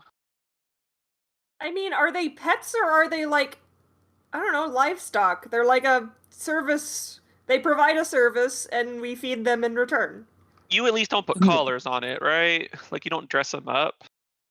I mean, it's good to know whose they are, I guess, like which herd they belong to. You can do So that like with we got like branding. tags on them.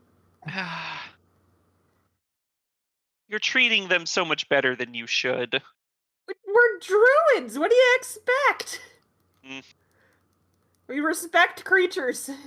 Be nice to the cute ones, like I'm not saying, like get out there and treat the rabbits nice and you could pet a cow, but that thing was you saw it, right? I have turned into a spider in front of you. Yeah, that was terrible. Don't do that again. It was indeed horrible. I wish to never see it ever again. Like you as okay, you as a spider is not great, but what's worse is the in-between frames where you're like partially you and partially a spider. Like the Animorph cover. Yeah. Yeah, that just is forever. I close my eyes and that's what I see. You see, this is one of the. I don't mean to preach at you, Delnadre, but this is one of the great problems that the world often has with animals that puts us so often at odds with the natural world, is that so often we think that only it is the things that are cute and cuddly that deserve to live alongside us. Just because this thing is. I mean, mind you, carrion crawlers are a more dangerous thing. They are a harder thing to make the proper balance with, but they're just as worthy as any other creature. Just because they are not cute and cuddly does not mean that they deserve to be destroyed. I will accept the things you're saying, and I'll counter with only the fact that I shouldn't have to see this part of the world and nature. I'll accept that this can go on in the background, but that's where it should stay. Behind like a door. And that is fair, but the onus has to be on us. If we do not wish to coexist with an aspect of nature, it is our responsibility to not intrude on their spaces. Not to intrude because we feel a right or a destiny to claim all these as our own, this greedy tendency of society that thankfully the towns, one of the reasons that I like staying in the Dale is nature makes the decision for us in many cases up here. Nature decides, oh, you don't get to have a space here because you are not equal to the task of having a space and living here. Yeah, but yeah, it is. It is a problem I have when I go south sometimes. I'll accept that I'm the asshole here. And because I've now walked onto that hill, I'll go ahead and just continue to be asshole and not change my views. That is fair But enough. I respect what you're saying. I will try to kill less ugly things in the future. While he's having this conversation, I'd like to walk behind him and turn into a giant spider. A giant wolf spider. One thing I will say is that you claim that you are and will continue to be the asshole, but I've seen you, and you in your own voice and words and choices just now said that you would leave it be in the future and allow it to be in its own space that is separate from you. So I think you are in a better place than you would give yourself credit for on these accounts. Oh, shucks.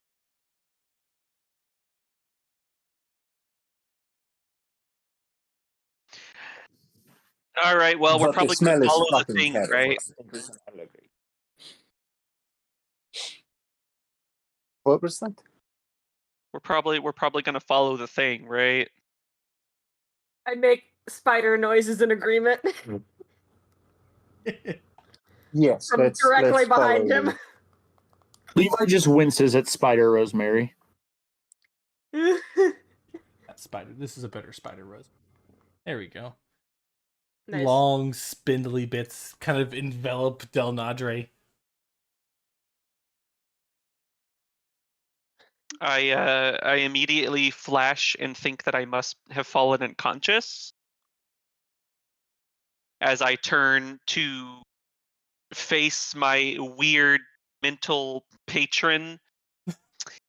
And when it's not them, Delnadre probably screams like in a really high-pitched fashion and just falls over and curls up into a ball. One of Rosemary shifts back and is like, I'm sorry, I just had to. One of those Come moments. here. Look what you did! Look what you did to him! I'm I'm dead sorry. now. You've killed me. My heart. I'll buy As you a we're- drink next time we find a town. And I'm just As gonna. we're- I feel like Rosemary just kind of like picks him up and like tosses him over her shoulder. I love Like, it. come on, Oh, let's go no. follow a bug. Next time we Can I find crush a my chewing town. and Nita starts laughing at it. There's probably like a handful of Yetis that turn into spiders and start laughing. Rosemary's like, it's my people. The whole Yeti village just turns into giant spiders, and they just start chittering in laughter. Yeah, Delnadre, Levi, Bitte. Well, Bitte, I know how you react, but Levi and Delnadre, how do y'all react to a Yeti village of spiders? I was at least able to see this happening, so I'm gonna make it just a generally disgusted face. As they all just poke fun at your fears. Not a vibe. Like Levi has his eyes almost entirely shut and is staring straight down, just so he doesn't trip over anything. So, party is following the carrion crawler. Yes? Yeah. Yes. Yeah. Anything you'd like to do before you leave the Yeti village? You will be escorted out by a great guy. Beta kind of wraps up all his tykes in his arms and gives them all little kisses and will hug his two mates, give them what is probably like a inappropriately long kiss each. Love Fucking it. PDA. Like just dripping wet, or just really long. Not dripping wet, but like audibly wet. I love it. Audibly wet. like yeah, it's not dripping everywhere, but that's only because it's cold. Yeah, and I'm gonna take like a step away. Bitte like catches Yeah, up and, afterwards. Yeah, it's like let's give him before- a moment of privacy. Yeah, for he's the ranger. He can find us. Yeah. So great guy. You're not fast as fuck. Great guy capture or guides the party out of the Yeti village as Bitte finishes up his goodbyes. Now, Bitte, is this a goodbye just like for now, or a goodbye knowing like, hey, I might not see you for a while because you're going to 10 towns, and because you know no, like he- the he upcoming threat of Duragar. Yeah, he thinks that this is like a yeah, no, I'm gonna go check this out. I'll probably be back here in here in like at most a day, kind of get by. Like he doesn't anticipate it being a long separation. Got it. Yeah, like we're just going to see where this little thing came from. Like we're probably gonna still be back. Mm-hmm. Yeah. Love it. It's like Rosemary is like, I really want to figure out how they did that healing magic. Like, if we can't figure it out on this trip, like Bitte, I would love to come back with you sometime. Oh yeah, absolutely. It's great. It is kind of a doozy. Like it hurts like a motherfucker. That is no, like it is not for the faint of heart. Most people, it would probably just like their hearts would give out in a lot of cases. Well, I mean, I can always like mix it with some druidic magic. We have some herbs that do numbing and like disinfecting and like something to knock you out. Yeah, that would be good. I mean, you combine it with some of those things, it would be highly effective, I'm sure. Yeah, I'd love to bring some of that knowledge back with me. Some I mushrooms. mean, we'll probably come back either like tonight or in the morning. If this thing is too far away for us to make it back tonight, we'll just camp out and head back. Yeah, definitely. And I'm imagining like healing like that. I imagine you don't learn overnight, but if I can learn a couple tips and tricks before we head back down to 10 Towns, and then once the whole like eternal winter thing is handled, which hopefully will be handled someday, like I would love to just come back and like hang out with you and the family if that's okay with you. Absolutely. We can take some time and teach you to communicate. You will probably get a better hang of it than I. I would love that. And if we can find a way to either like magically seal some of these sculptures or get them to do something out of a more permanent material, I know a lot of bougie rich people who would pay a ridiculous quantity of money just to say they have a Yeti made sculpture. You know what you could do? You could make casts of it. Oh, you could. You could make casts, and then you can mass. I don't know why I, a ranger, and thinking about casting and mass producing indigenous art. Just Delnadre is impressed. That earns you a social credit, sir. Love it. All right, so Carrion Crawler crawling down the slopes of the spine of the world into a valley that's not too far off. Bitte catches up pretty quickly as the great guy is leading the party. As you are going along, is it more of a silent journey, or are you trying to speak with great guy? Not Bitte excluded, the other three.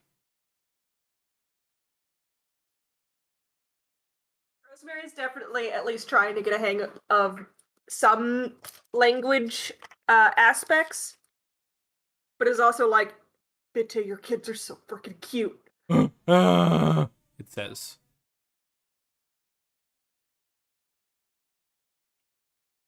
Delnadre is gonna sneak peeks at Levi when he thinks no one is looking to try and see if it looks like he has permanent brain damage or some other kind of mental trauma that he's not letting on about. And Levi will occasionally blurt out, "Not all the way down. Emergency protocols enabled. Yeah, see, that's the kind of stuff I'm looking for. Crew safe. Vessel imperiled. Psi crystal needed. He wasn't doing that before the surgery? Come now." Maybe I hope that it's a proximity thing, like because we're getting so close. And not what you did with poking around his brain. Yes, this is not my fault. Yes. So you begin to you crawl down. It's a tough journey, I will say. It's not dangerous, it's not perilous, but it's not comfortable either. You're like scaling down rocks, you're like having to slide down. the great guy is like jumping down 20 feet and then looking up and saying, "Okay, come on, I'll catch you." Once we get outside the village, I'm going to summon Tansy back. Mhm. Now that she's not in danger of being eaten, and slip her little vest on. Aw. There you go. Good girl. Good girl. It doesn't Go take y'all fly. very long, but within maybe a couple hours, you make your way down a significant portion of the mountain face into a high mountain valley. You can see the impression in the snow. Something large has crashed and dug a massive furrow. Not just like feet long, but maybe a mile long from where you are, and just goes off into the distance where it kind of like slopes down, so you can't quite see it yet. The great guy kind of looks at it, and he's like, "Huh?" And points in the direction of it, and then looks to Bitte as like, "Do you still need me?" No, we'll take a look. If there's anything of value, we'll return or bring indication of. And he conveys all of that with motions and grunts. Great Kai will go, and then we'll like walk to a wall, and his hand like kind of goes out, and he kind of just like swipes at the air, and the rock face becomes just like it just opens up into a planar portal, and he just walks through. What? Could he have done that to get us here? You can't follow tracks by knowing where it's gonna go. But he's been here. He knows where the crater is. Yeah, but He like he was like, "Oh yeah, that came from the crash site, that one I've been to and saw. Let's walk. Okay, bye. I can teleport anytime I want. See ya." It's one of those instances where he physically was able to scale down the mountain, but it wasn't as easy to get back up, so he has to find another path back up. You just didn't want to climb. Bitte would probably explain that a bit better. Of like, yeah, that they commonly do this. You know, going somewhere is it's a lot easier to slide down than it is to climb up. Yeah, no, it's like, I mean, I don't need to explain to you the difference between walking uphill and downhill. It's nice walking downhill. It's shit walking uphill. Yeah, but walking through this much snow is kind of shit in both directions. Not for a Yeti. Well, if you needed better shoes, you could have asked while we were there. I'm sure we could have. They threw together mine. I have some of my extra pairs, and you know, the thing about my shoes is they're fairly flexible. So like, really, you could just bind them. They're basically just socks. It's wonderful. So like, if we just bound them in a different spot, then you know they would have been. The next time we come through, we will get you better shoes, better cold weather shoes. Okay. Okay. I feel like I'm being talked down to a bit here. I don't mean to. I'm sorry. Fine. All right, let's see this nautiloid thing before it breaks Levi's brain. Damn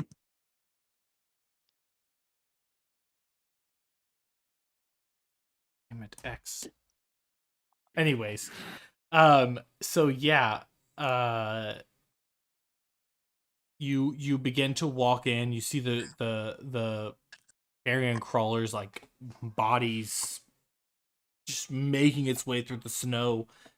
I'm gonna show this to y'all of what you see on the as you go to like the top of a little bit of cliff where there's a little bit of like some icy like just like a it's a small cliff.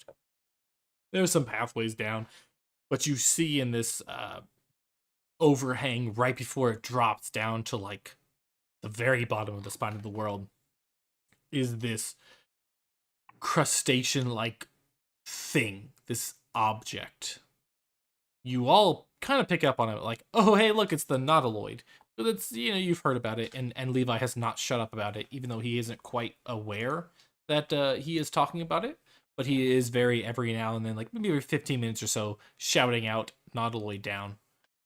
No, it looks like a figured stone. Yeah, and you as you look over the overhang, you see the carrion crawler crawl into the side, a little hatch on the side, entering into it. What do y'all do? Wow, it's like a snail. It is. Nautilus, Nautiloid, I get it. Rosemary being like, it's an ocean thing. I've heard about this. What is an ocean?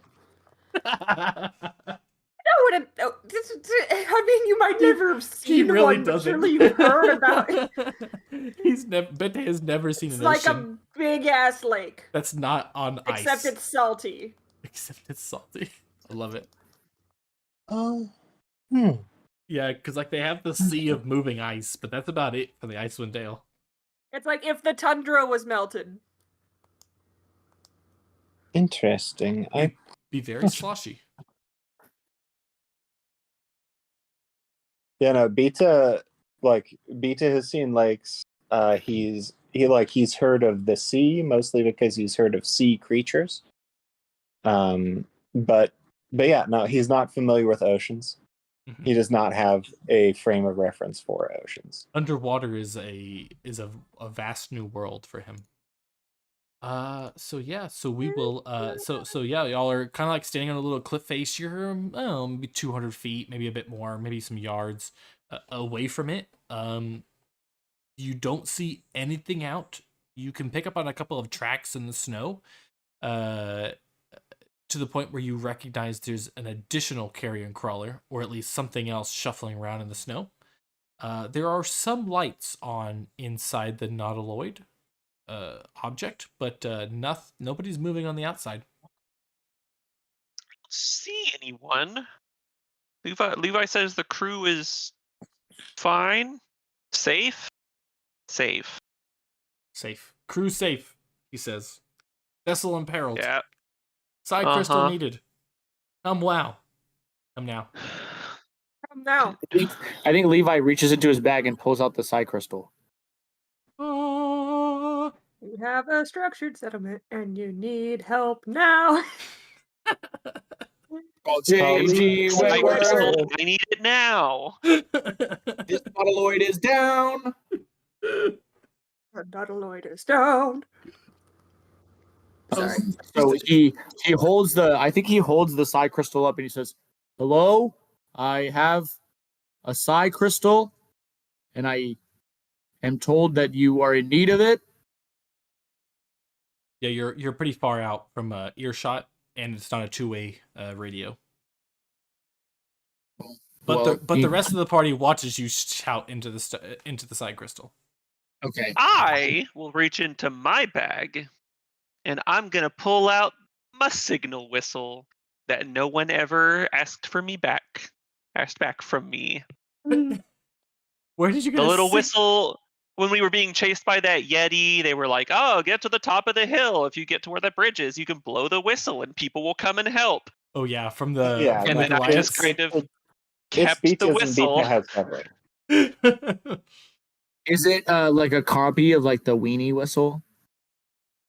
It is decidedly not a weenie whistle, unfortunately. It is not. What kind of whistle No, is it? Is it a rake antler. whistle? Or is it like a I a help whistle? I have a. It's your whistle? It is a please help whistle. Yeah. Yeah. I think Beta gave it to you and told you to run and start blowing it, expecting the Yeti. Oh well, never mind. I probably gave that back to you. I don't know. It's very possible Delnadre No, kept on that. Beta has like a bunch of them. Oh, cool. Then okay, I have this whistle. Okay, so I pull out the whistle and I'm gonna blow on it because it's gonna be all like loud and it'll piercing and the sound will carry. And then we can stand and watch for a little bit and see if anyone comes out to investigate. And then we can wave at them. Okay. Yeah. Does anybody else have any contributions to that? I think This is a good idea, right? we can see the Nautiloid ship, right? Yes. I think Levi holds the psi crystal in the air and tries to open up telepathy to see if he gets anything from the ship. Because he can speak telepathy now. It is very deafening, the broadcast that is being shouted out. So whereas you were every now and then picking it up with just the psi crystal giving you that minor bit of insanity, opening up yourself to it just lets it like blurt out. Like you can, it's very weird. I just want to put it out, like when Levi is talking after he opens himself up, he is talking, but somehow in the background of his voice you hear the message from the nautiloid. Like it's just always being spurted out of his mouth. So unfortunately, Levi, for you, it does not help you. But everyone else realizes that you're close. This is the thing. That is the nautiloid. I think Levi tries to shut it off. It does not work that way. You have opened up the floodgates. They're a bit hard to close at that point. However, you do get some response from the nautiloid as these three little creatures, gnome-shaped with tentacles on their face, shuffle out and begin to look around, brandishing something in their hand. A couple of green laser blasts kind of like shoot off at different areas, but for the most part, nothing comes in your direction, and you have just... Wait, they're just shooting? Yeah. Maybe we don't want to help these guys. They suck. Well, we just made a huge noise outside of their thing. Right, they're shooting at us. No. They're shooting at Are they warning shots? No. They're just firing randomly. Kind of, yeah. Yippee-ki-yay! They're not like shooting in the air, but they're definitely like just like running around and all of a sudden just like, oh shit, what's that? And shoot at like maybe like a snowdrift, like a wind that passes by. I don't think we want to mix with these things. Does Beta have any idea of what these are? They're incredibly violent and they keep carrion crawlers. No and no. I mean, are they monstrosities? No. Isn't Ithlit a monstrosity? I don't think so. Levi is going to start walking towards them with the psi crystal in his hands. Okay. Because you have a little bit of a cliff you got to scale down because you're kind of above and you had the high ground. So you're walking down a little bit. The side crystal is like above. Are you like holding it above you or out in front of you? I like out in front of me. Okay. So the things, we'll just call them gnome squidlings, are like running around. One of them catches it and they're like, Wah! Does anybody here speak Undercommon? Oh god, that was the one we don't speak. Then nobody understands what they're saying, but they definitely say something as all three of them rush forward, these things in their hands brandished out towards you. It looks like just like a twig that goes up and then curves to the left. They're holding one part of it and it just shoots out in front of them, and they're just running towards you like... They're just shooting at us. Run away. They're not shooting, but they're rushing towards Levi.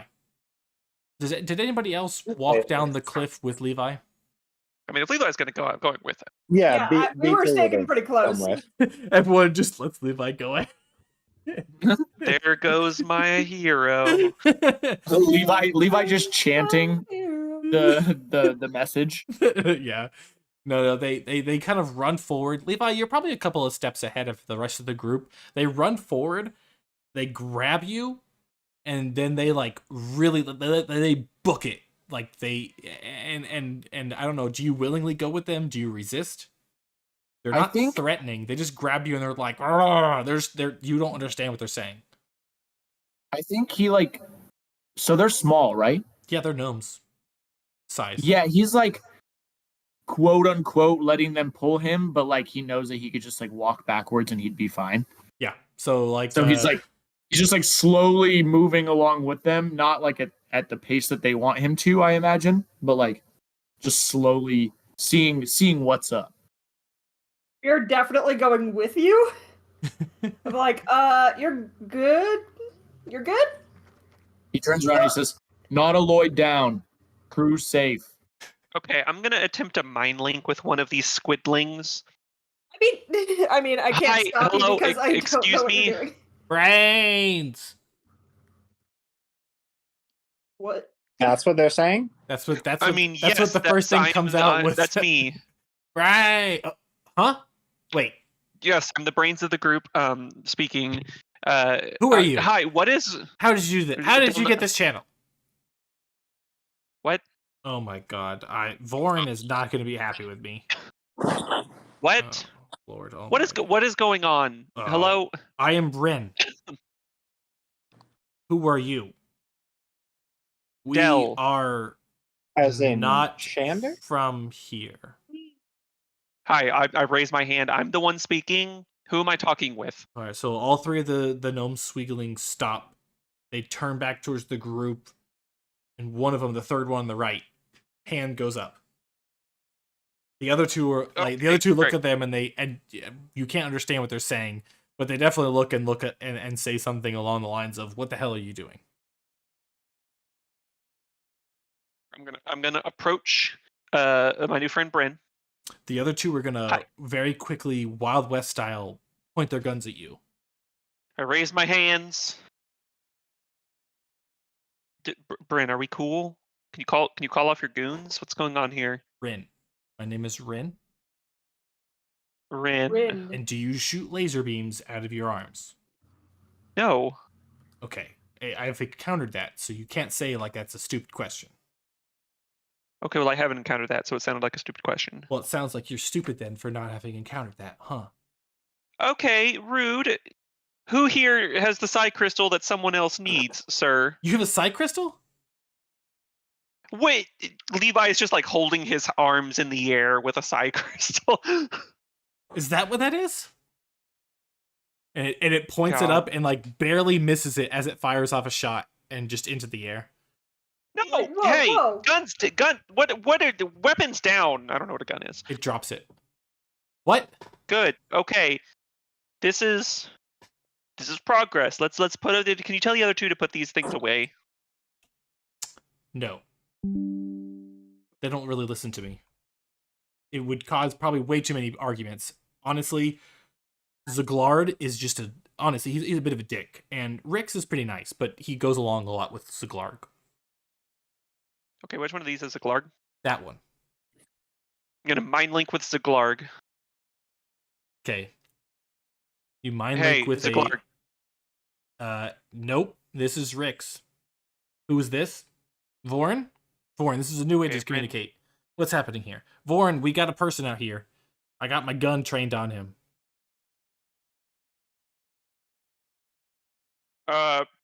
Stand down. These creatures have been sent to aid us. Please treat them with all according respect, and whatever you do not fire upon them. Put your weapons away. But we can have their brains later, right? I mean, you promised us that. We'll talk about that later. Yeah. They might not have brains that are suitable for consumption. We'll have to check. But as for right now, they're very honored guests of the Nautiloid. But they don't speak anything. They're babbling. What is this? It's a very sophisticated language that I have not bothered to teach you yet. We really got to talk about training on the job. Anyways, we'll bring them in. I'll meet you on the second floor. Capital. Okay, guys. So this one's Rin. This one's I don't even remember. There are other guys. Those two other guys as well. They seem to serve some kind of Vorn or something. They want the psi crystal. I think that was obvious from Levi begins shouting, "Bring psi crystal! Psi crystal needed!" Yeah. Also, I think this Vorn promised that these guys could eat our brains. So let's be on the defensive here. I like my brain. Yeah, it just seems kind of rude that we're coming to help them, and yet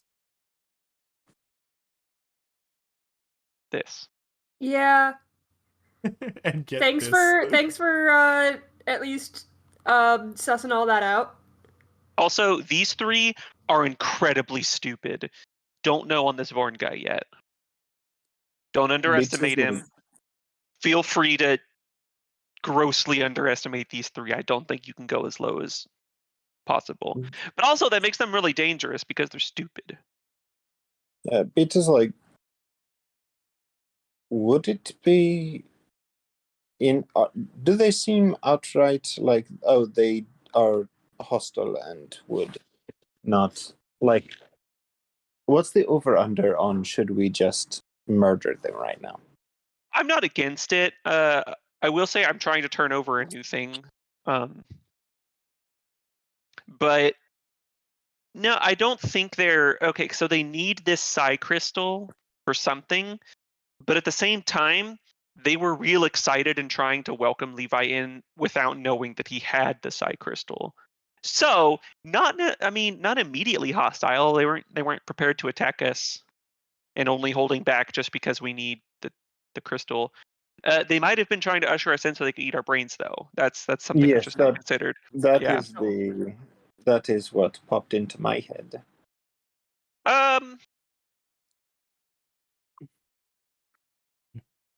That's fair. I mean, I guess we can suss that out and fight him if we need to. I would like to get Levi not talking about Nautilus down anymore.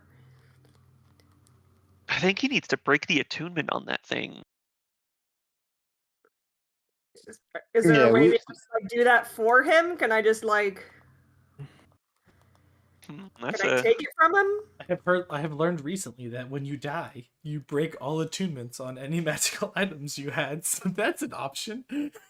We're not killing Levi. We've gone through all this time to save you, but we're just gonna have to kill you just momentarily. Just a little. Time for some PvP. Rosemary just walks up behind you, just slits your throat. Don't worry, it's for the better good. I'm just annoyed by your outbursts.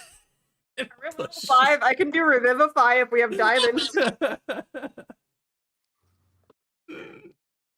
Anywho, Levi is carried into the side entrance of the cargo ship. Y'all are walking or into the Nautilus ship. Y'all are walking on the back end. A couple Levi of people turns around. Levi turns around and gives a thumbs up, and he says, "I think they love me, guys." They want you does for he your say brain. that, or does he say Nautilus down? He says that and Nautilus down. Zaglarg and Rix are both like their front tentacles like just massaging Levi's head. I'm watching very closely so they don't. They can cut that shit out right now. And Beta will take one of his darts and just kind of shoo them away from that. Like he's gonna hold it toward the tip side so they're not like, oh, is he stabbing us? And he's just gonna kind of like shoo them away. And if they don't, he's just gonna like thwap them with it. All right, so they pull Levi into the ship, and you walk in behind and just start thwapping. And they kind of like react like, hey, what, huh? Del, do you still have the link with Rix? Apparently. All right, hey, stop that one. He's tall. Brains are going to be hard to get to, but we can get it. All right, Rin, Zglarg, you ready? Let's jump him. I must again remind you, this is Vorn speaking. Don't kill or attack or harm these guests in any way. Shoot. Okay. All right. They're very valuable. Zglarg, Rin, upstairs. Let's go. Come on. Bring them to. And so all of y'all go upstairs. Okay, they were about to jump us, so we could jump them. I mean, I feel like they didn't go all the way through with it, but they initiated. So, whatchamacallit, Levi, you are shoved right in front of Vorn, and Dale, Rosemary, and Bitte, you kind of walk up the stairs afterwards. Levi says, "Hello, I have your psi crystal." Ah, new face. Hello there. Side crystal? Did you get our... Yes! Ah, wonderful. I told him it was going to work. He didn't believe me. He thought, waste efforts. We're going to have to kill some people. But, I knew he would not have to. Right? No need for any deaths. Okay. Well, yet. But we'll get to that. All right. Let's meet, Dread, come on. Dread, quickly. Dread, we can get beyond repairs. We get everything fixed. We're almost ready to launch. Come on. Sir, the psi crystal. Levi holds it out in his hands. But if he goes to grab it, Levi doesn't let it go. Look, just want to say you are in a very precarious situation here, sir. While we accept your help, I am doing my best to keep these little munchkins off your brain. All we want is the psi crystal. If you want, we'll boot you out the ship. We don't care. But give it to us. Now. Right now. Come on. And then he looks up. Is this guy just speaking common? He's speaking mentally. But it's not a direct link to Levi. It's a broadcast to the room. So it's a psychic broadcast, radio. Yeah. He does not speak common. He speaks Undercommon, Gnomish, and oh shoot, what else was that last language they spoke? Oh my gosh, I had it 5 seconds ago. If it's halfling, I got us. No, it's not that. Deep speech. But then they also have telepathy, so they just use that in all essences. Yeah. Oh, hey, wait. Huh. I know you three. I mean, no, I don't. I've never seen you three before. There's 4 of us. Yes, there is 4 Have we of seen you. this guy before? Not in this form.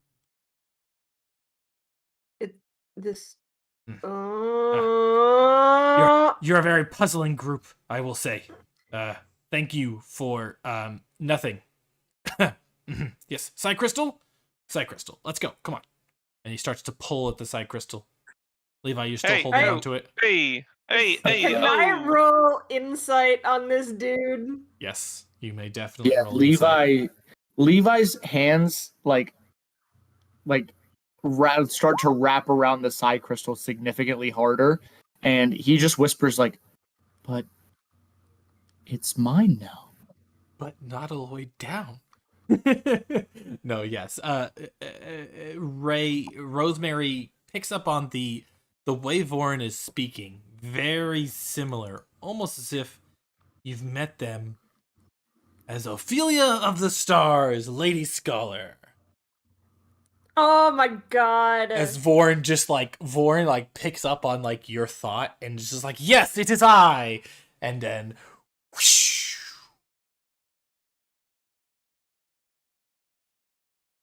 Ophelia of the Stars. I am going to fight you. No fight needed. I mean, come on, we didn't do anything bad to you all, right? You turned me into what was it? You turned me into a cat.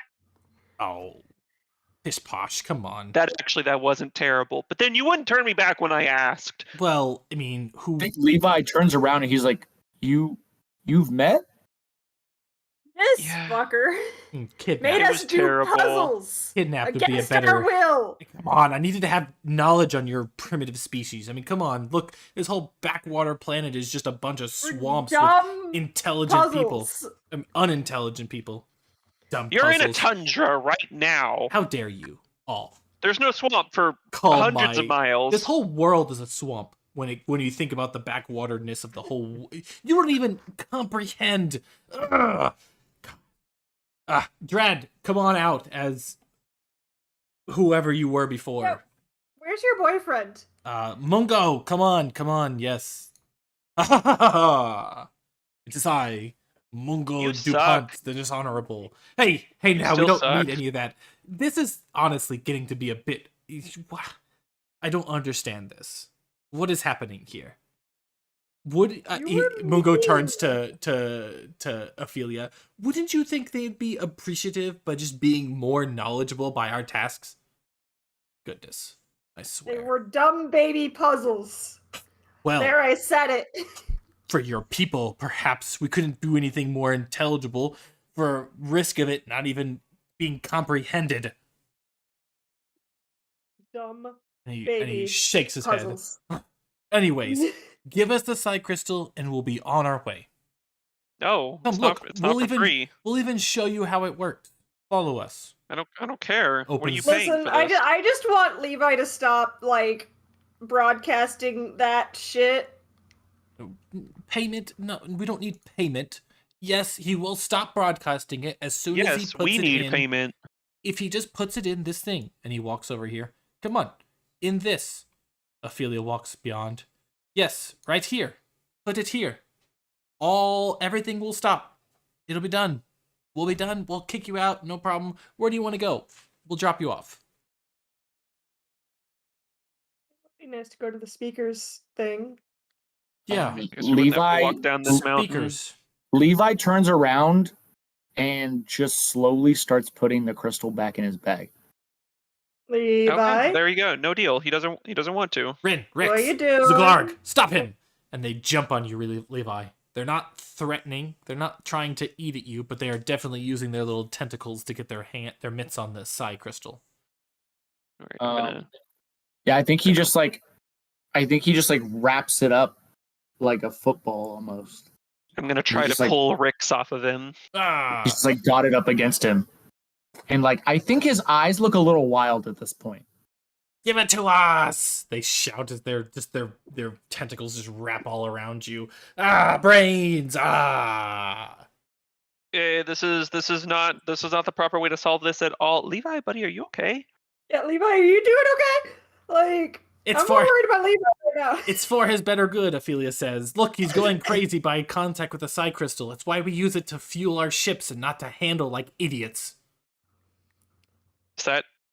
Is that true? I'm gonna insight. And yeah, Levi just looks around and he says, I brought it to you, but now I don't want to give it to you. Yes, Delnadre, it is very true. Ophelia is like looking at you.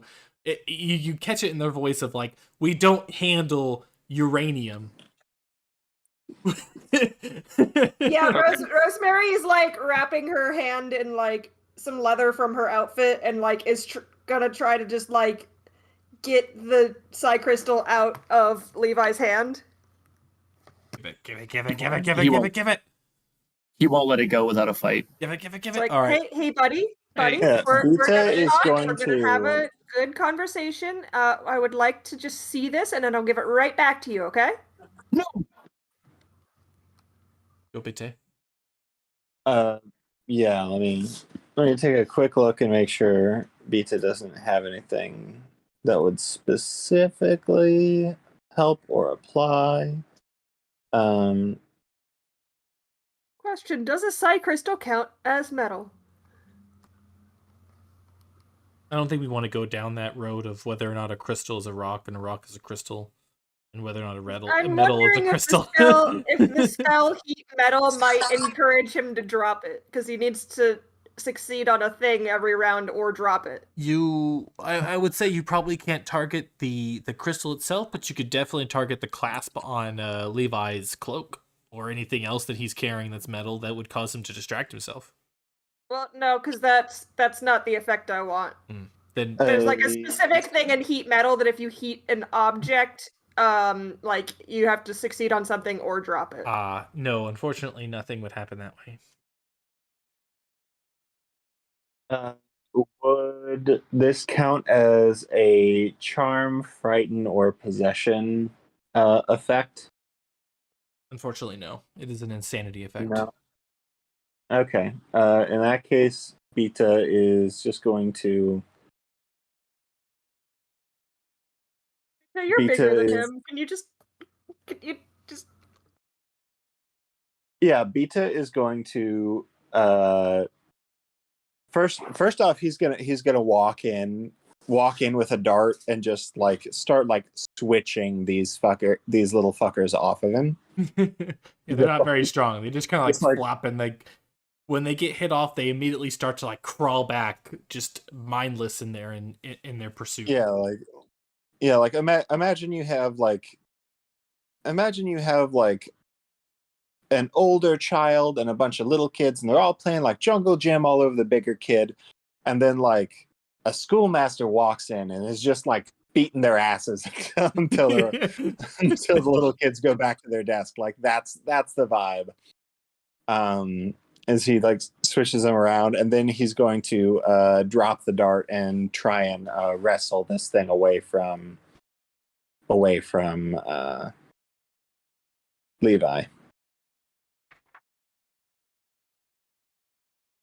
Now, don't you touch it skin to skin. Like, don't want you to go Bita crazy. has very thick gloves.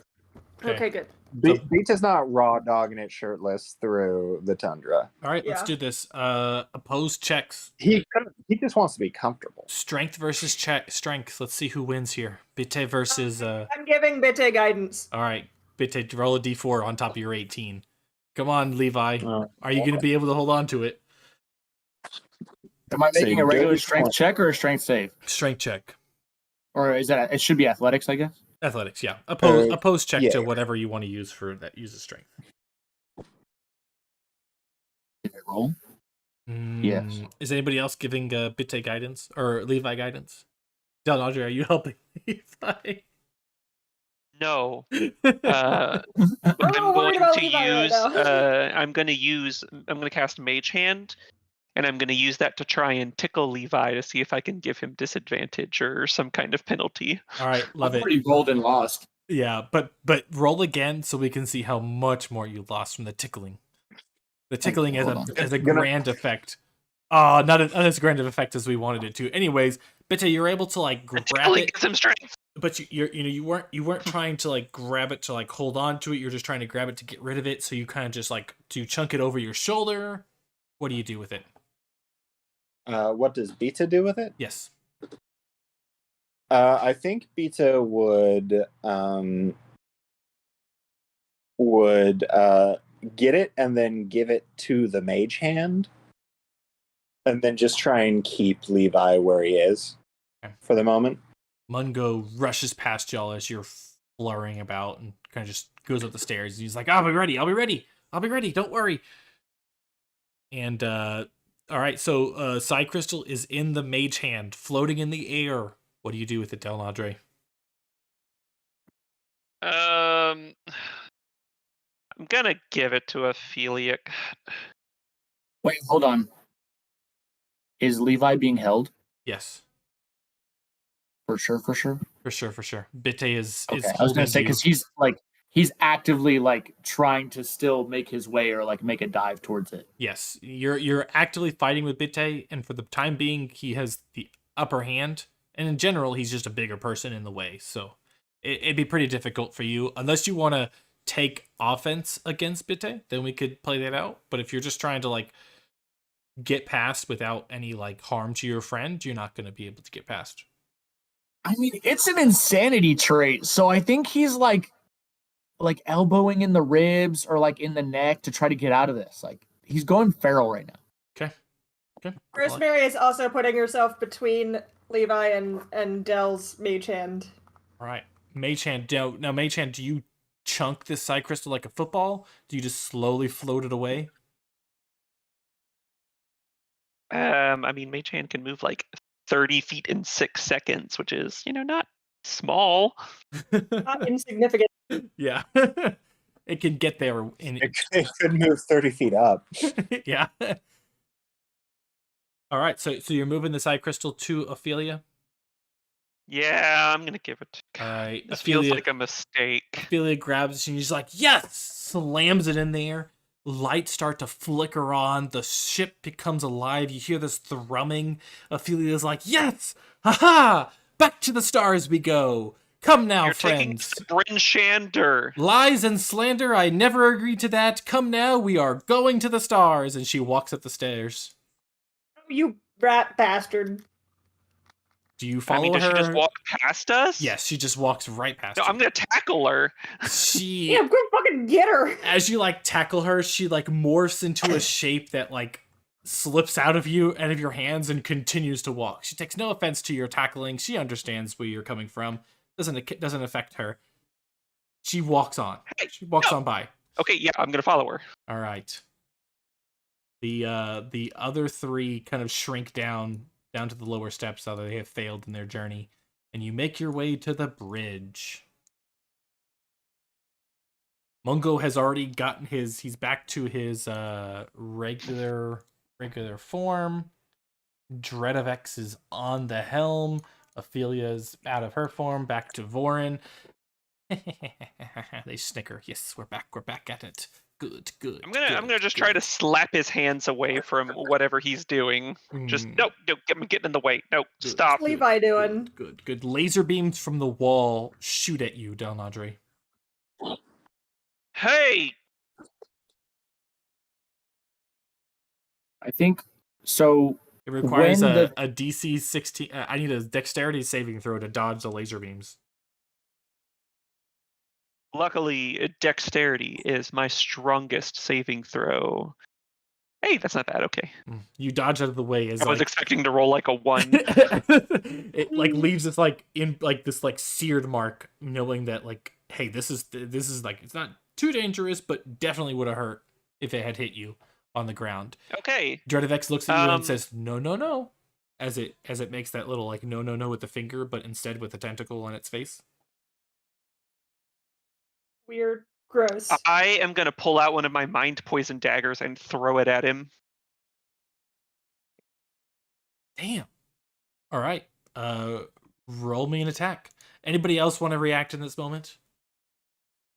I am mostly worried about if Levi is still insane or if putting the thing. Yeah, I was about to ask. Once the psi crystal is in the thing, does it go away, or is Levi still on feral mode? It does. The psi crystal no longer becomes a magical object as you get absorbed completely within the whatever mechanism that it was absorbed into, almost like it's just fuel now, and your attunement to it is gone. Ooh, wow. Okay, yeah. So mind poison daggers hitting the. And I don't know how much mind poison the damage is. Dredavex, well, it's not light. Let's go with that. So you got what, 15 damage there. It was on the Duragar that had that before. The damage is 4d6. Fuck. So I think we have a hard stop relatively soon. We do, yes. We're wrapping it up right now. We are gonna finish this off. So Mind Dagger launches at Dredavex. He's too distracted to defend himself, so he gets stabbed in the back of the head by the Mind Poison Dagger. He seizes for a moment and falls flat on the controls, but it's too late. He's already initiated launch procedures. The countdown. 5, 4, 3, 2, 1. Are you shitting me? And Vorin says, "Goodbye, Swamp World," and just reaches over and slams the big button with like, he almost like slams Dredavex's head into the big button. Let's go. You feel the G's as you all like are launched back, not prepared because you've never really done this before, against the back wall. Vorin and they kind of just like latch onto the ground. Dredavex's body though definitely tumbles down the stairs, as he's kind of like out of it, being stabbed. He's like, I'm gonna fucking kill the other one. He's like, woohoo, wonderful. And Vorin kind of looks back and is like, y'all are gonna get such an adventure. I hope. And then looks back. Trying to fight the G's as I reach for the other dagger. It's Beta, how many G's would you say this is at the moment? Just give me a number. Significant? I don't know how many All is of them. significant. All of the G's. We got 5G, 4G, 6G. Like, what do you get when a rocket launches from Earth? I think at least 8. It's I don't think any of us are moving. Is I think the answer. it's that. You are all against the wall. You could fight a little bit. Vorn, I mean, it doesn't look like Vorn's not like upset. She's like, yeah, and you just see like through the command deck, the vision outside is just like stars just zip on by, and you just whoosh, right out of here. Ah, shit, I say as we cut to the credits. What a wonderful session. Thank you all for joining us. We are going to have some funness to go for a little bit as we explore a little bit of the Spelljammer adventure that was put out recently with the setting book. So if you have all been looking forward to taking a dive into Light of Xarxes, well, you'll be able to take that dive here on Everybody's a Mimic. We are a 5th edition actual play webcast, formerly playing Rime of the Frost Maiden, which we will return to after we play Light of Xarxes. I am your Dungeon Master, Corey. I was joined by all 4 of our players, along with a guest. Let's go around the table, shout out your name, and we'll continue until we're all done. Delnadre Miracos! Wait, my name or my name? Oh! Carson playing Bitte and Delnadre, who ordinarily weighs 320 pounds and at 3 Gs, which is the maximum acceleration experienced in the space shuttle in order to keep people's bodies from liquefying. He weighs 960 pounds right now. Oh my god. Tay just pressing through the wall like SpongeBob. An Love that for him. absolute unit. We were joined by Del and Bitte and 2 others. I am Batman. Wait, first. What? Uh-oh, he cut out. Huh? Oh, I was just saying ladies first. Oh, ladies first. Oh, Got it. I'm Got it. Ray. I play Rosemary Bone Crusher. And I'm Ben. I play Levi Corvallis. Woo! Woo! We are I'm no longer crazy. no. Hell yeah. You're no longer crazy, and you're no longer like surgery recovering. Right? Yeah, I had a secret mental problem too. How does it feel to have all of your secrets from this campaign resolved? Rosemary's out in the light. I'm not 100% sure that we know what Bitte's is. I mean, we've seen some secrets, but I'm not sure that we know his campaign secret. I mean, I think his secret is just that he is married to Yetis. I don't think that's a secret. Could he be. introduces It himself could as be. Yeti. I thought like raised by Yetis was a secret. It's possible. Let me confirm here. I'm gonna go with no. I think we still got some secrets coming out from Bitte and Del. Would you say your secrets are out there? You know, see, we're not so much saying just specifically secrets. We're saying campaign secret, the secret. Right. You can still have some backstory stuff that you keep to yourself. That's fine. Yeah. So we're about. I'm not sure. I don't think that 50% we've hit Bitte's. Yeah, we're at 50%. I'm not sure. But I will say, Rosemary is right. Delnadre is an open book, though. Nothing. I don't hide anything. There is a raised by Yeti secret. Ironically, it is not Bitte's, so he does not have the ability to speak Yeti. My campaign secret is that I don't have a secret. Sure. No, I mean We haven't gotten your secret yet, and now I really want to know what it is. I mean, Yeti is the language that Bitte took by class. Right. By class. Yeti. So that's what you call knowing a language? Yeah, I know what that grunt means. It means great guy. I mean...